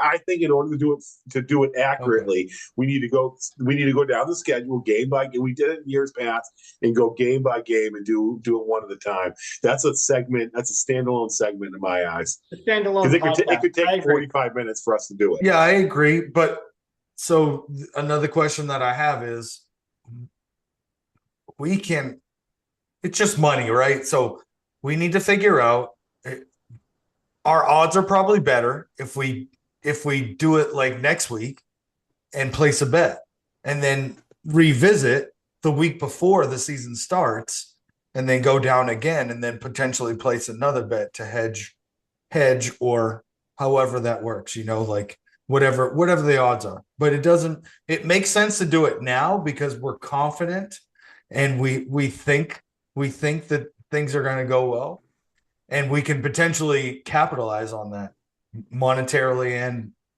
with odds. You know what I mean? Because if we wait until we get closer to the season, the odds are not going to be in our favor. So two things about that. Number one, I know what you mean, and I'm all for it, and I'm in 100%. But I also know what our results were last season, and our account is currently at 0.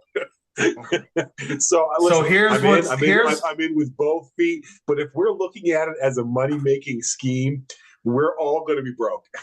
No. We're not betting enough to be broke. We'll all lose, and that's okay. We're not betting to be broke. So then my next proposition is the 7th of September is opening day. Our first game against the Raiders. It's in Las Vegas. Let's fucking go to Vegas for that game. We don't need to go buy tickets, but we go place some bets on the season. It could be, again, nothing more than, we'll say, $1,000, but you could use that $1,000 to make 1,000 bets. You know what I mean? And it could be bets on the game that day, bets on the season, and then we watch the game in Vegas. Yeah, I'm 100% serious. Don't fuck with me, Nate. Don't you fuck with me. Why wouldn't we? Our first look forward to, but don't you fuck with me about this.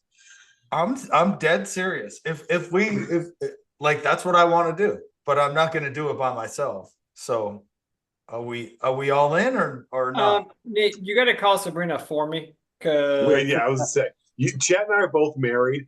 Like, there's nothing we can absolutely guarantee. Neither one of us can commit to going to Vegas at any time prior to talking to our wives. Call us what you will, but we're married, and I, for one, would like to stay that way.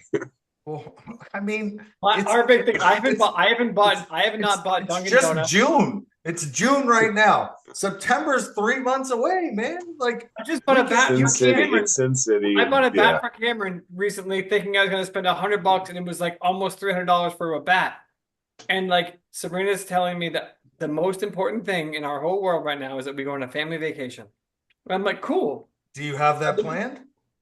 Or I can go to Vegas and put $1,000 on the Patriots and just make money. Like, look at it as an opportunity. If you present it to her as a financial opportunity to better your next vacation. Yeah, she'll totally be in. No question at all. Here's a caveat to that, Chet. You can say, hey, Disney's not that far away. We could go to Vegas and then go make a little road trip to Disney, spend a day or two there, and then come back. Yeah, I would encourage you to bring the families. Let's bring the families. I just want to watch the Patriots in Vegas. Going to Vegas for the first time in my life with my kids. No chance in hell. No. I'm not doing it. You can't make me. I won't do it. If we could pull off Vegas, Tom Brady is part owner. We get to go there. I would love that. Don't get me wrong. But to Wally's point, staying married is kind of a thing for me. I'd be cool with that. Wait, Wally's point was just that he didn't want to go to Vegas with his family. He didn't say he didn't want to go to Vegas. No, prior to that, I said I can't commit to going to Vegas without talking to my wife. Yeah, you guys let me know. It'd be a that's long my shot. plan. I'm very interested, but it'd be a long shot. Yeah, I'd be I fine. would love Like, it. I would love it. I'm serious about fly in Saturday morning, spend the night Saturday night, watch the game Sunday, fly out on Sunday night or Monday. No, no. I If don't I'm want to going do that Vegas, either, I but want to I'd go be for at least a long weekend. Come in on Thursday night, leave on a Monday, something like that, where you can really soak it in and have a couple good. I want 2 good days where Yeah, I don't have to me like. I want 2 good days. all right. So here's the thing. What are we talking about then? We're going to Vegas. Jeez, it's 3 months away. It's the opening day of football. We're going there to watch football. We're not going there to like bet a ridiculous amount of money. I'm saying what I'm really saying is translated this way. You have between now and September 7th to talk to your significant other, convince them that we're on the level. I'm not trying to go to the Bellagio and meet a bunch of strippers and have the next episode of Hangover, right? Sabrina would be fine if I saw strippers. She's not worried about that. It's more about like the money for the plane ticket and the money for whatever I spend there, and then the money for The whatever strippers, food I the need. money for the strippers. Yeah. So You do got you your think that hotel, this you got your do you plane think that ticket, you do got you your think this is going to stripper. cost more for a weekend? You think it's going to cost more than $1,000 each? Yeah, Yes, yes, Yeah. 1,000%. 100%. Let's look right now. Oh, Nate. What do you guys want to talk about? I'm going to look up some tickets to Vegas. It's It's not ticket, the it's ticket. hotel, it's It's food, hotel, it's food, then it's gambling. Yeah. I won't even gamble, and You I have still between now and September Vegas. to save or win on some bets and have extra money. Bitcoin. If Bitcoin hits like There you go. 125, I'm in. I'm in. See? If Jose buys me a lottery ticket and it wins $1 million, I'm in. So you're saying I got to go to the store and buy a lottery ticket? That's what I'm hearing. I mean, That's what I'm yeah, hearing. that goes without saying. I'm buying everybody a ticket if I win, but just, All right, well, you look that up. I'm looking it up. Nate has been single long enough that he doesn't really have the realization of what marriage life was anymore, Wally. Hold on, September. Well, this is a good point. Not what you're saying, Jose. Sorry. September 7th is September. That's not a good point. September 7th. September 7th is a Sunday.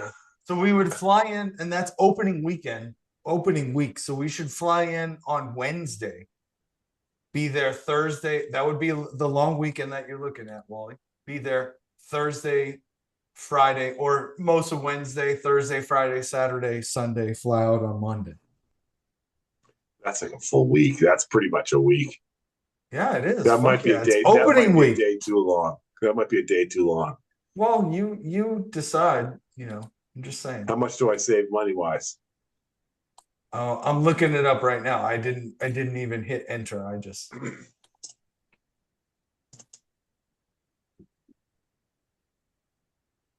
He doesn't have to go to the boss, Wally, Yeah, I know. It shows. It's He's 3 like, months "What?" away. He's like, It doesn't matter if it's "Come 3 on, years what?" away. Time is not the factor. That's not the issue. That's not the Right. issue.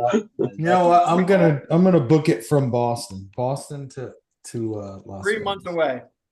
That means cheerleading competitions, and we have to then pay for raffle tickets just to go volunteer. Well, and that's the middle of your football season too, Chet. What's that? You're coaching football this fall, right? Oh yeah. That's right smack in the middle of Cameron's football season. So fun. It's so fun. I love it all. I shouldn't have to beg my friends to go to Vegas. No, you shouldn't. This is what we've come to. Early on, I was in. I agree. All right, so if you choose a departing flight, all right, Wednesday, September 3rd to, well, let's say what I'm looking at a $230 ticket from Boston. Round trip? Yep. Direct? That's not bad. Okay. From Boston to Vegas. And I picked the Las Vegas, LAS, Harry something. I don't know what that is, but there's a nonstop flight for $264. Depending on what flight you want, and the amenities, right? Goes from $230 to $260. And that's round trip. That's not just one leg. That is round trip. That's me picking well, hold on. Let me pick the departure. Let me move on and see. Because yeah, it says choose departing flight Wednesday, September 3rd. Round trip, 230, 260. I'm I gonna don't see. think that can be. I don't think you could possibly. I'd be very impressed if that was the case. Yeah, because it says recommend. It's showing me recommended return flights, and most of them are $0. Add $0. There's one that leaves at 9:50 p.m. depending on the time, but it's like 33 adds $33, so it's $297. Adds 123, which is 387. Adds 53. Right. Adds 68. Plan B. 30s. Let's book 230 is where the it's flights. Let's collectively agree. We'll book the flights now. Let's do it. And then, and if we can do it in a way that's non-refundable, we present it to our wives as, "Hey, we had a couple drinks. We booked it, but I don't want it to go to waste. Like, I didn't. we can't let Wally, it go to I didn't. waste." I didn't hear you say, Chet, this is what we do, but I feel like that's who you were talking to. So that's 1,000% who I was talking to. Okay. Yeah, that's 1,000% who I was talking to. Because I think I could sell them on it. Oh my God. I can't even get it. No, it's recording. So let me. Bottoms I up, want buddy. to You look need a at. refill? We got Don't some get those shopping guys to do. in You got divorce your wallet court. close by? Don't get those boys You in guys divorce can book court. them. You want me to book them and you pay me? No. Oh. No. I would love to do it. I'm about to hit pay. I would love to do it more than you know. I've never been to Vegas. Have you been to Vegas, I've Jack? never been to Vegas, and I would love to Nate, go. have you been to Vegas? Yes. Nope, never been to Vegas. Jose, have you been to Vegas?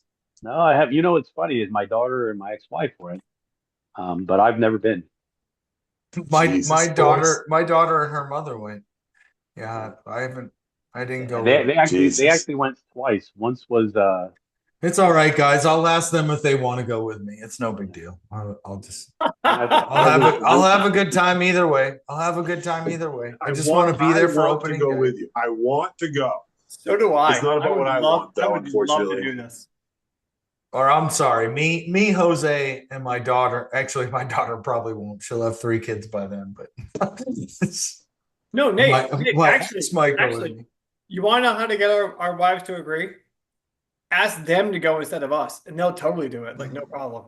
Oh yeah, they'd go. They Yes, I would. You were like, I just said they're they're- invited.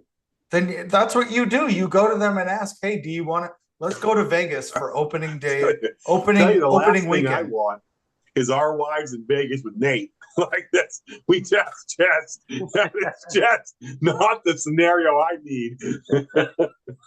Just a long weekend. I won't do anything they don't want to do, Wally. No, I think no, but honestly, if you called Sabrina and you were like, hey, I'm not bringing the pink cocaine. I might have Stephon Diggs meet us there and bring the pink cocaine, but you know, he's got the plug for us. I got him on speed dial. nice. Call him and tell him he's fucking cut.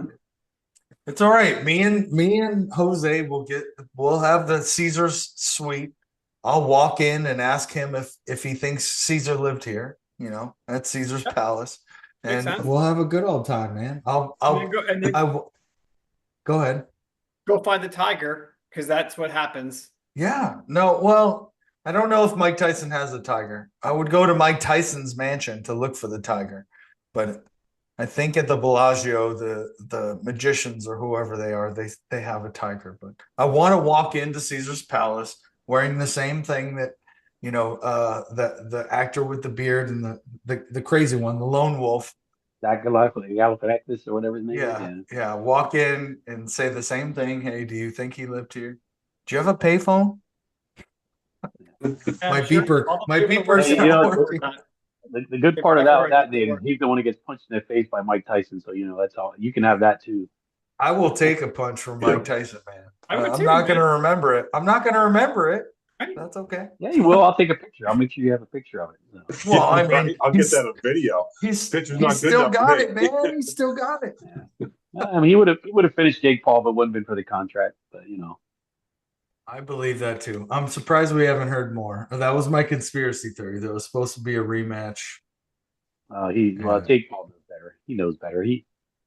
That's why the contract was written that, he made more money the longer the fight went. So, he Well, knows. going deeper into the controversy, do you think there really was a medical concern with Mike Tyson? Do you think that was Oh, I think the again? original, yeah. I think because when you go from nothing to training as hard as Mike did to be a fighter, I think, he was Agreed. probably his body was probably like, well, what the hell are you doing to me, dude? We haven't done this in, 10 years. And What's wrong with you? also the amount of drugs he took to get that way.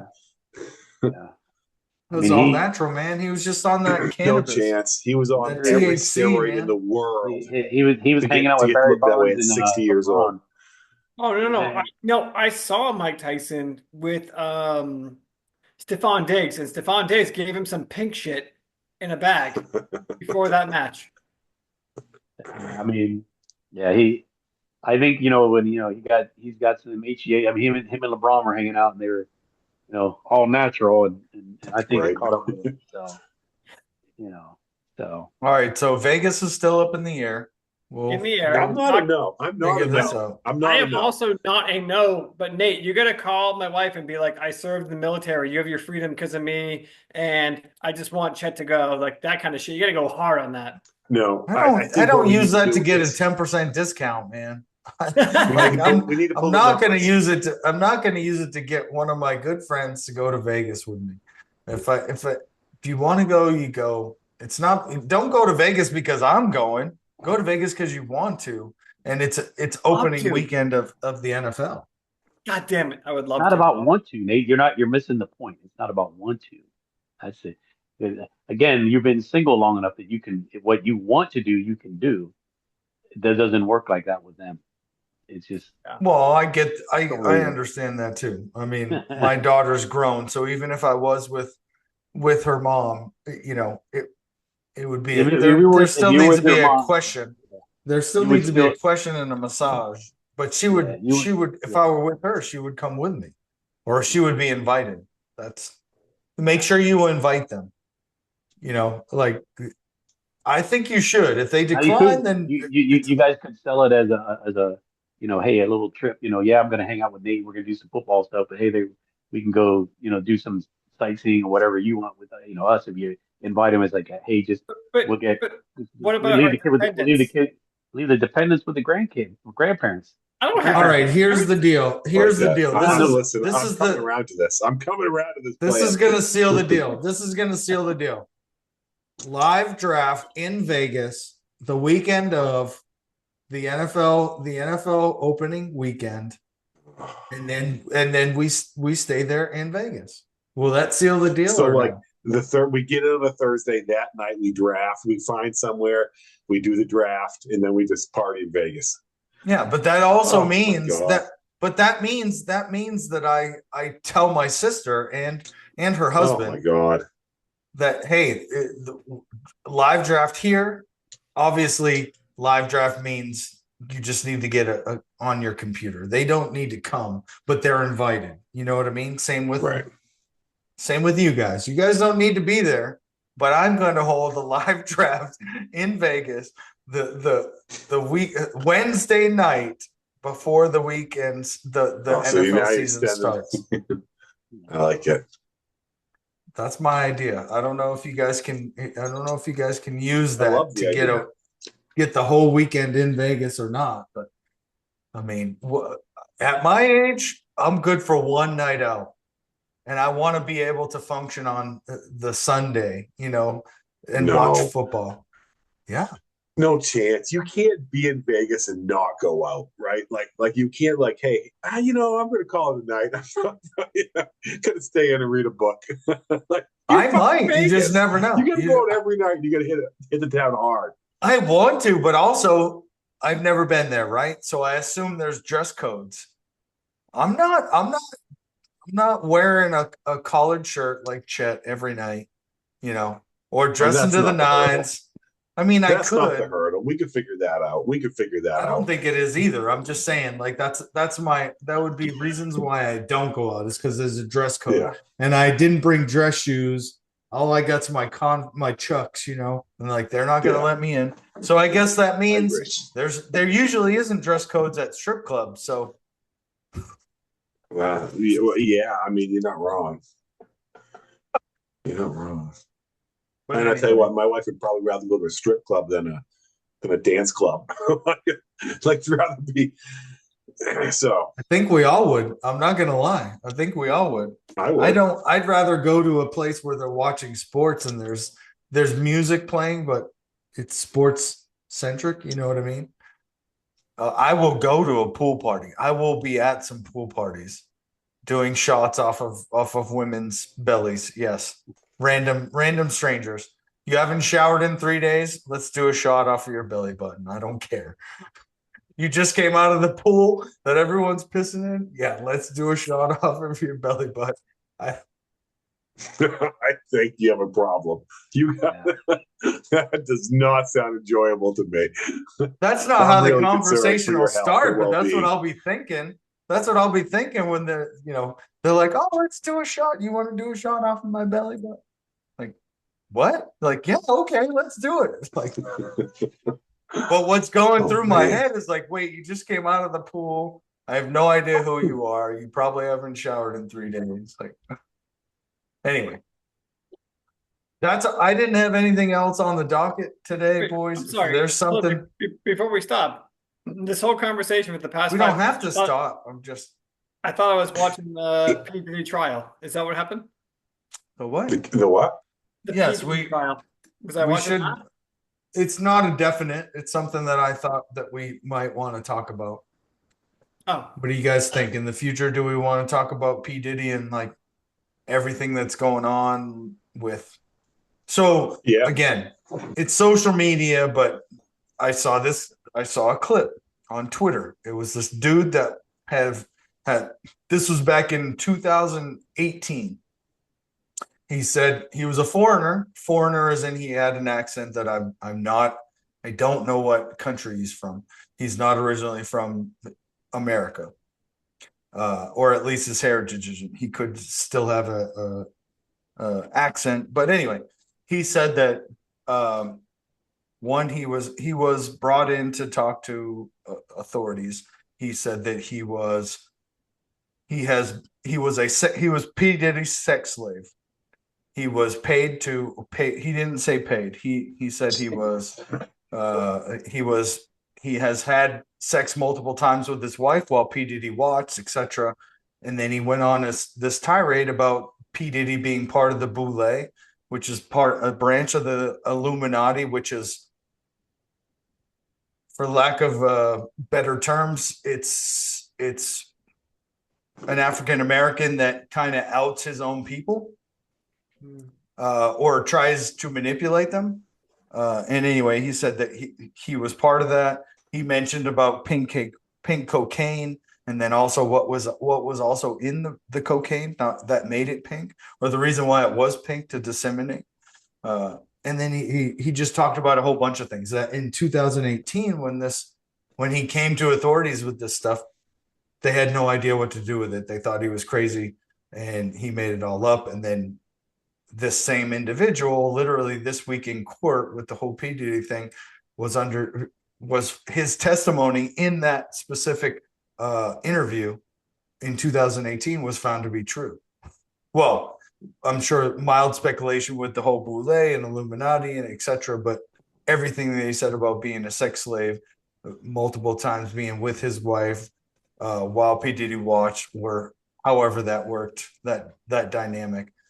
But it was all, the majority of the stuff that can be proven to be true was proven to be true. Anyway, I say that to say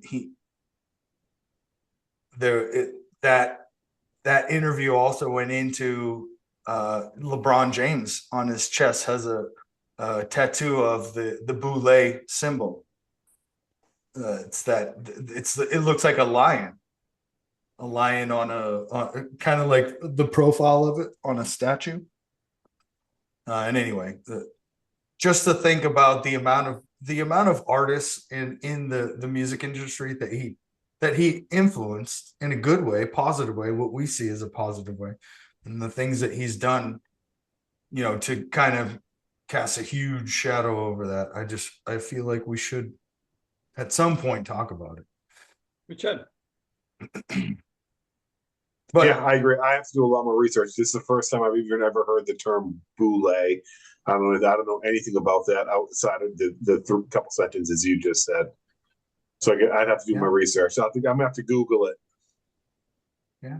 No, just get on X. There's a lot of good information. It's actually that information is probably not as accurate as Google, but it is trendy. It's trending in the direction of like the here and now. Like if you Google boule, the history will stop at like in like 19, when we abolished slavery. Like the history of that would stop. You know what I mean? Like, so Jose, breaking news. What's that? Pink cocaine equals goulet. Boule. Cut Stephon Diggs right now. I would say that the brevity in between, the athletes, the actors, and these musicians is coming to the surface, and it's not going to be pretty if it gets out. Yeah, Maybe a whole lot. That's why I think we should talk about it, because again, there's a lot of people, and if you start reading about what's going on in court and the names that are being talked about on a daily basis, like the range is it's almost unpredictable. Like you expect somebody that said, yeah, I attended, like Trump. It'll probably never come out, but he attended some P. Diddy parties. Supposedly he left before things got crazy, right? But like, sure he did, yeah. So of course he did. Like, well, at some point, it's the same with Epstein Island. They got rid of him, but if I remember, they released a partial list of a manifest, and it got taken down real quick. But there were senators, congressmen, businessmen, people from Goldman Sachs. Like there were some heavy hitters in there, and right after that, Epstein died, and the list disappeared. So yeah, no, there were more had the influential manifest, people. right? They were, and it wasn't just they were both sides of the aisle. So senators and congressmen that were hanging out over there. So yeah, and again, the number of like public representatives, or voted for representatives, the number of powerful, influential people equaled that. So like, even though they're not elected, like people that were equally as powerful as Epstein was, were on that list. It's crazy, but as far as sports goes, got rid of him quick. So. As far as sports goes, that's all I had to talk about. If you guys want to, do you guys want to talk about something off of sports? Something that happened this week is in politics, or no? We should come over to P. Diddy next time. Do some research. We can, if y'all want to talk about it next week, we can. I'll figure out I don't want to just say P. Diddy. Maybe it's the trial, right. or like he prefers to be called Diddy. Trial. Yeah, I'd be interested in hearing more of the trial. I don't know much. I think we should humanize him. I think we should humanize him and just call him Sean Combs. Like make it a little bit more personal. He's a human being doing these terrible things. That's what Suge Knight said. Suge Knight said, "Humanize yourself and take the stand." What was his real name? Ooh, good one. I don't know. I don't know his name. I also don't care. Suge Knight. There's going to be a lot of people if the list gets out and all that. And it doesn't help. LeBron, and there's quite a few other people who are like, ain't no party like a Diddy party, and those videos definitely going to come back to bite me in the ass. Well, I do think that to your point, Jose, on that, a lot of people show up and they think it's one thing. Yeah. And they don't know. Yeah. And they see that it's another later on. And and I think like some people came and like they wanted business ventures with him, Yeah. And then when their business was conducted, they left. You know Yep. what I mean? Yeah. But I mean, but like when if you're saying ain't no party like a Diddy party, that means that That you were there. You were you there when the stayed doors after were the locked. business aspect of it. Yeah. Yeah, you stayed after once Justin Bieber started getting passed around. So Yeah. No, I hear you. I Yeah, feel for that kid. He's just like he's that poor soul. But yeah, there's gonna be a lot of people. And if you stayed after business was conducted, yeah, then you're gonna, because I'm sure there was people there, like some artist or whatever who showed up and say, hey, I'd like you to produce a song for me, or and then kind of like, all right, well, I'm out, but you know, Do who I knows? will say off of sports this week in Texas specifically, a huge like politically charged thing was there was an 18-year-old girl up in Dallas that was hit and killed by a in a boating Two accident. immigrants, right? Like Two yeah, illegal immigrants on a jet ski. and they were on a jet ski. They hit her. She was on a kayak. She's let's look at demographics, right? She's white, was going to go to the Air Force Academy, etc. The people that hit her, it was a hit and run, true hit and run. Like they went went to shore, tried to turn everything in, tried to get out of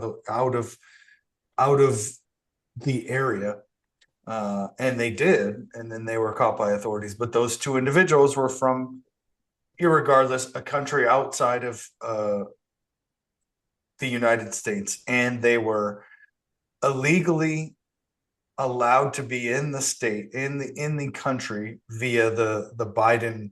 What's the term that they use? I can't remember. I can't remember what it was called, but during the Biden administration, he essentially opened the borders and allowed people that to come across the border, and also allowed people that were in captivity because they had crossed the border illegally to go free and go into the economy, so to speak.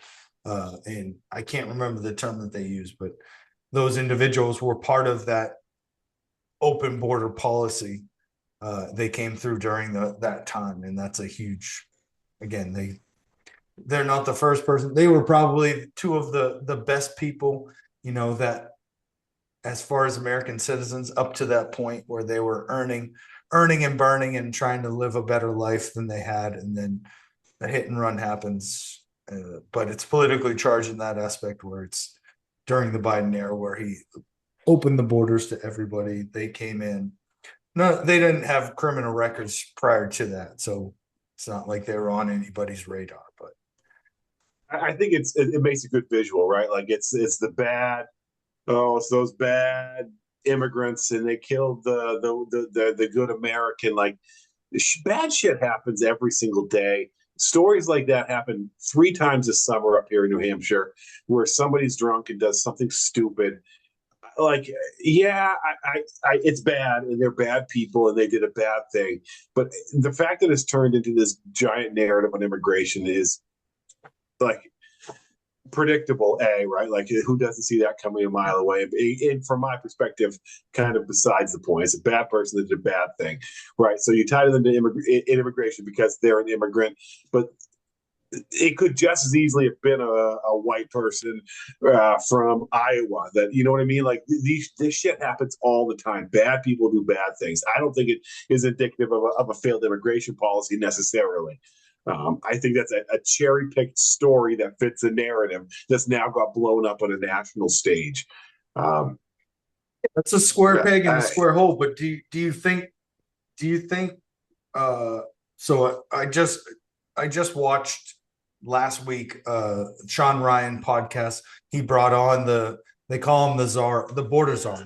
It's the guy that prior to Biden, he was in charge of border security with Border Patrol at the highest position up in DC, and then Biden fired him, or essentially he retired. Right? Biden didn't fire him, but Biden came in and brought in his own guy, and had his own border policy, etc.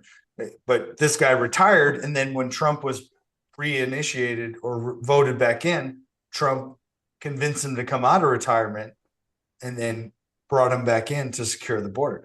But anyway, he talks about, and I agree with you that again, I don't want the borders to be secure to like stop people from coming over to make a better lives for them. But during the Biden administration, when he opened the borders and didn't like, again, I don't know, the word isn't unsecured, but he opened the borders, was okay with people coming through to become American citizens or get into the country, not become American citizens, because he wanted them to go through a process. But anyway, it talked about that, and then it was that guy, because he worked where he worked, he had literal numbers, and I know how this works because I worked with the Border Patrol, where we could see on it. We were briefed daily on how many people went across the border that were not caught on the previous day. Every day we came in, we had that number, and of course that number's totaled up at the end of the year, and then that's reported to Washington D.C. So like the number was an astronomical number with when Biden opened the borders. It was literally like 2.5 million people came across the border in those years. And the question is who are those 2.5 million people that are unaccounted for? Even if you say 1% were bad people, bad as in drug dealers, let's say another 1% are terrorists that are trying to do, surveillance, etc., bad things in the country. Even if you take that 1%, like that's an astronomical number to think about, that of those people that we allowed to come over freely.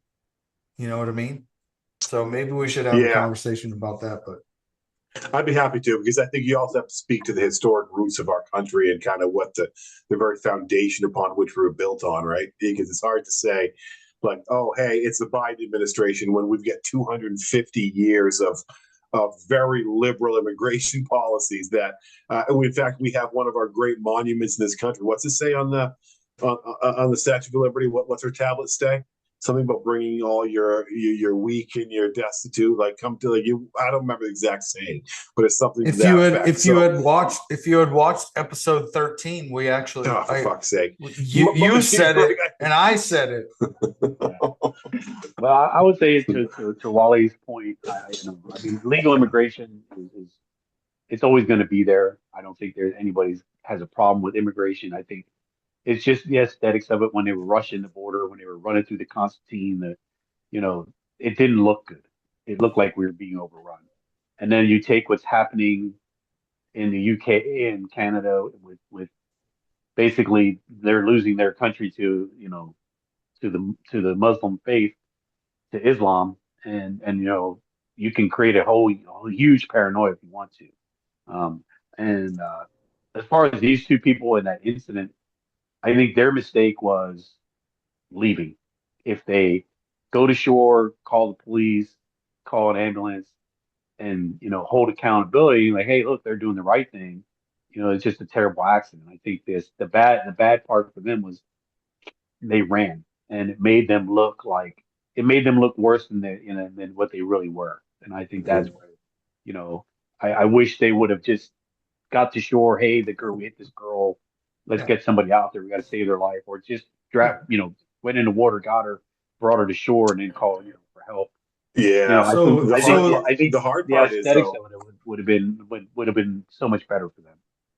In the current era of ICE, where like every immigrants are running scared, legal or illegal, like now's not the time where they're going to put themselves in that crosshair. So I agree with you. The optics of it are really bad, and they should have done that. But I can also understand why they wouldn't. I think what we need to remember also, Wally, when we refer to the Statue of Liberty, that was when everyone coming into the country was a documented alien, right? You went through Ellis Island, you saw that Statue of Liberty, and again, one of the the most popular quotes on there, which we talked about, is "Give me your tired, your poor, your hurt, huddled masses yearning to breathe free." Yes, we're the land of the free. I don't disagree that people shouldn't be able to come into this country.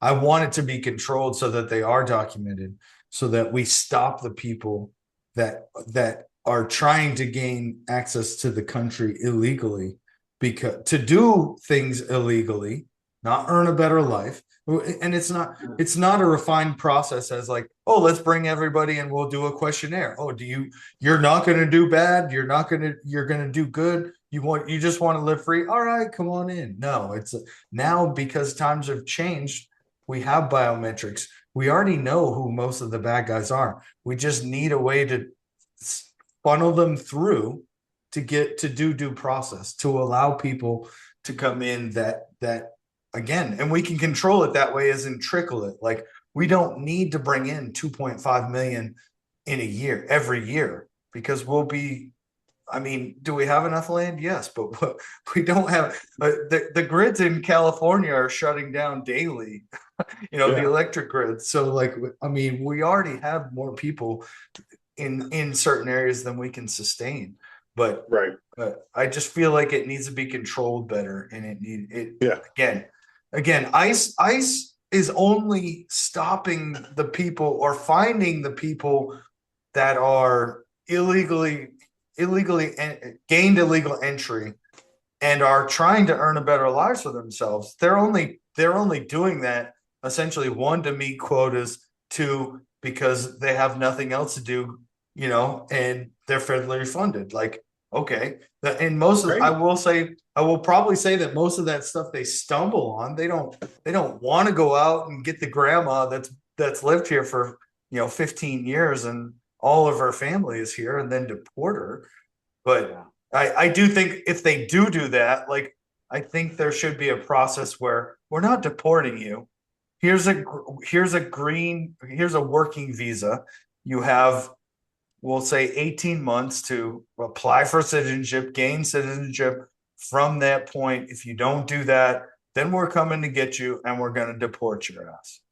That should be the case. You're right, but I don't believe that is the case. I believe it's not in some instances, but it's also again, some of the cases are people that have attachments to, or have an attachment to someone who's doing something illegally, and they're not rats, or they won't out those individuals. So then they're applying pressure. You know what I mean?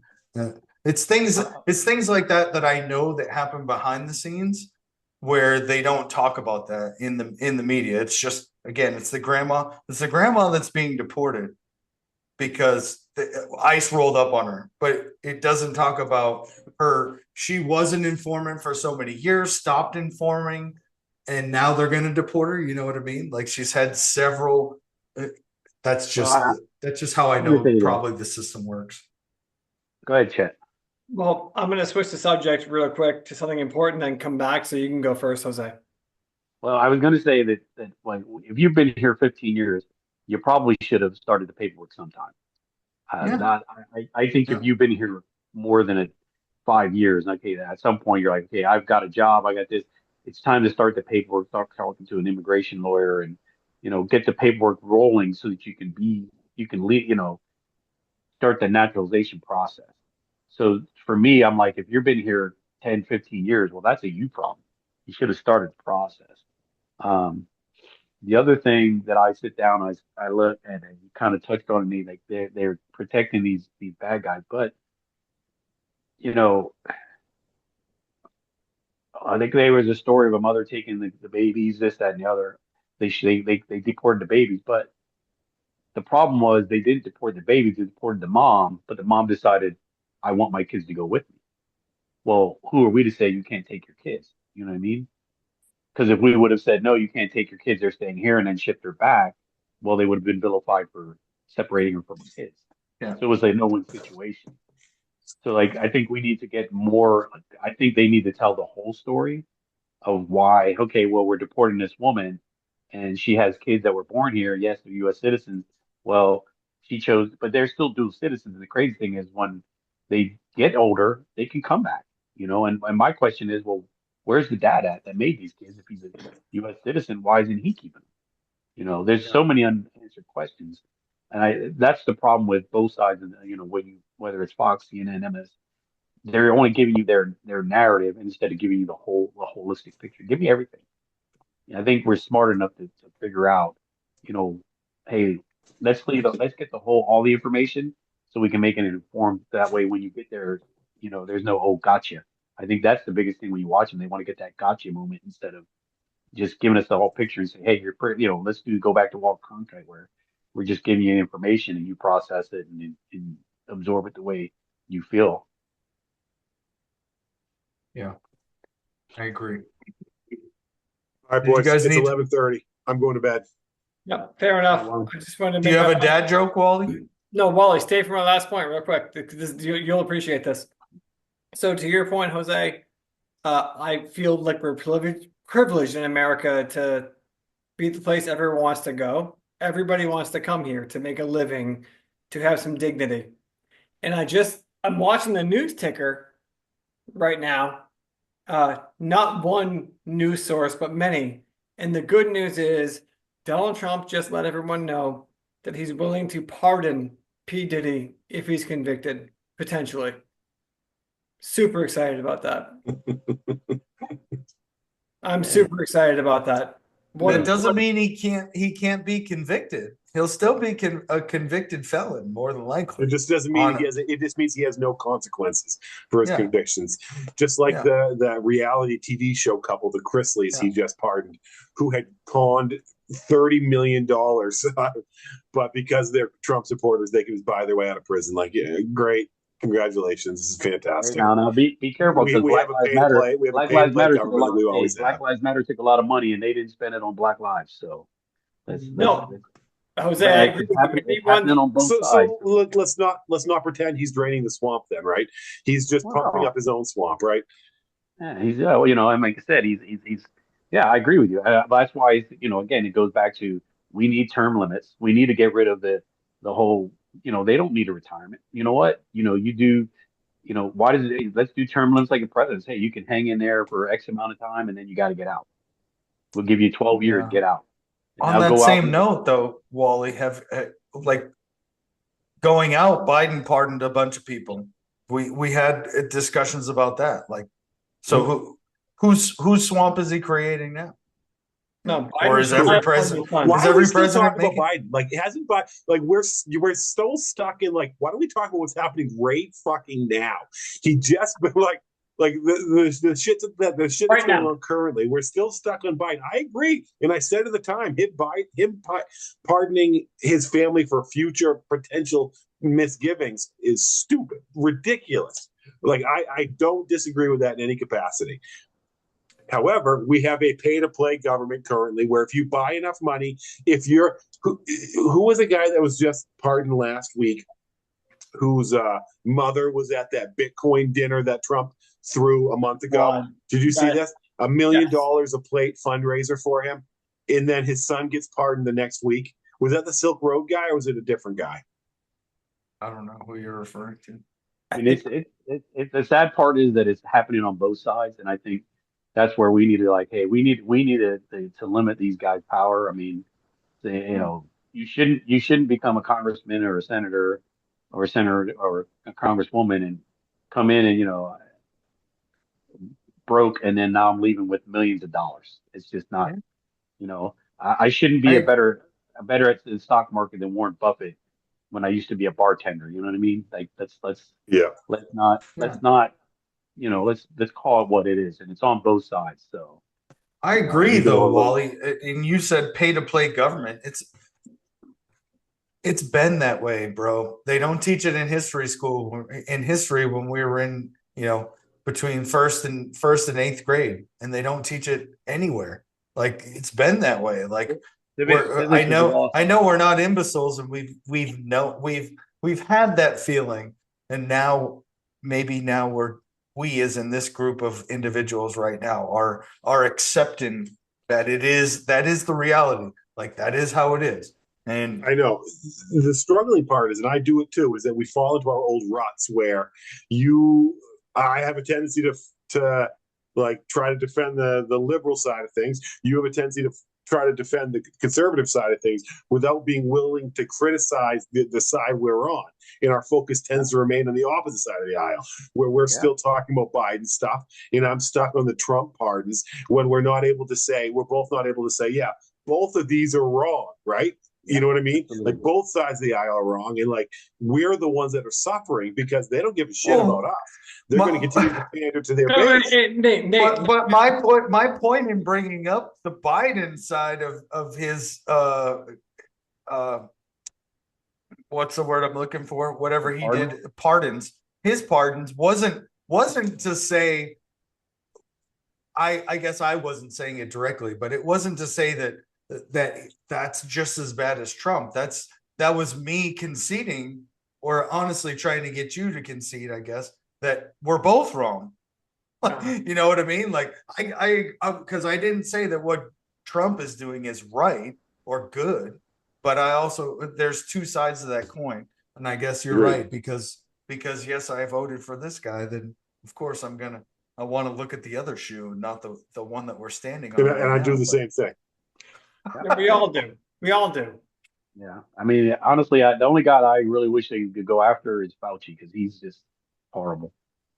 But that dude got his pardon. He's probably going to be living some remote place, and that guy. I mean, I'm fine with that. If you want, if people are pardoned, hey, go live outside this country. You think it's so bad?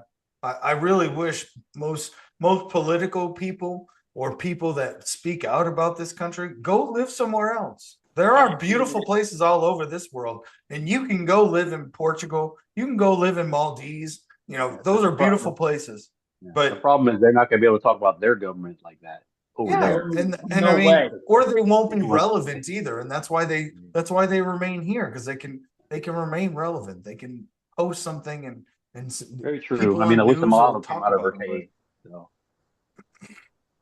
I hadn't heard. All right, Wally, you got anything else for us? No, I'm good. That very sentiment is what makes America great, is that you can still live in America and say this government stinks, and I think they need to fix X through A through Z about this is the reason I think it stinks, and still live safely in this country without fear of reprisal. And that's why we're the best country in this world, because we can continue to disagree. Now, does it continue to drive us apart? It does, but this is the foundation upon which our government and our country and our Constitution was written, is that we have the right to think and believe what we choose to believe. Well said, Wally. Super well said.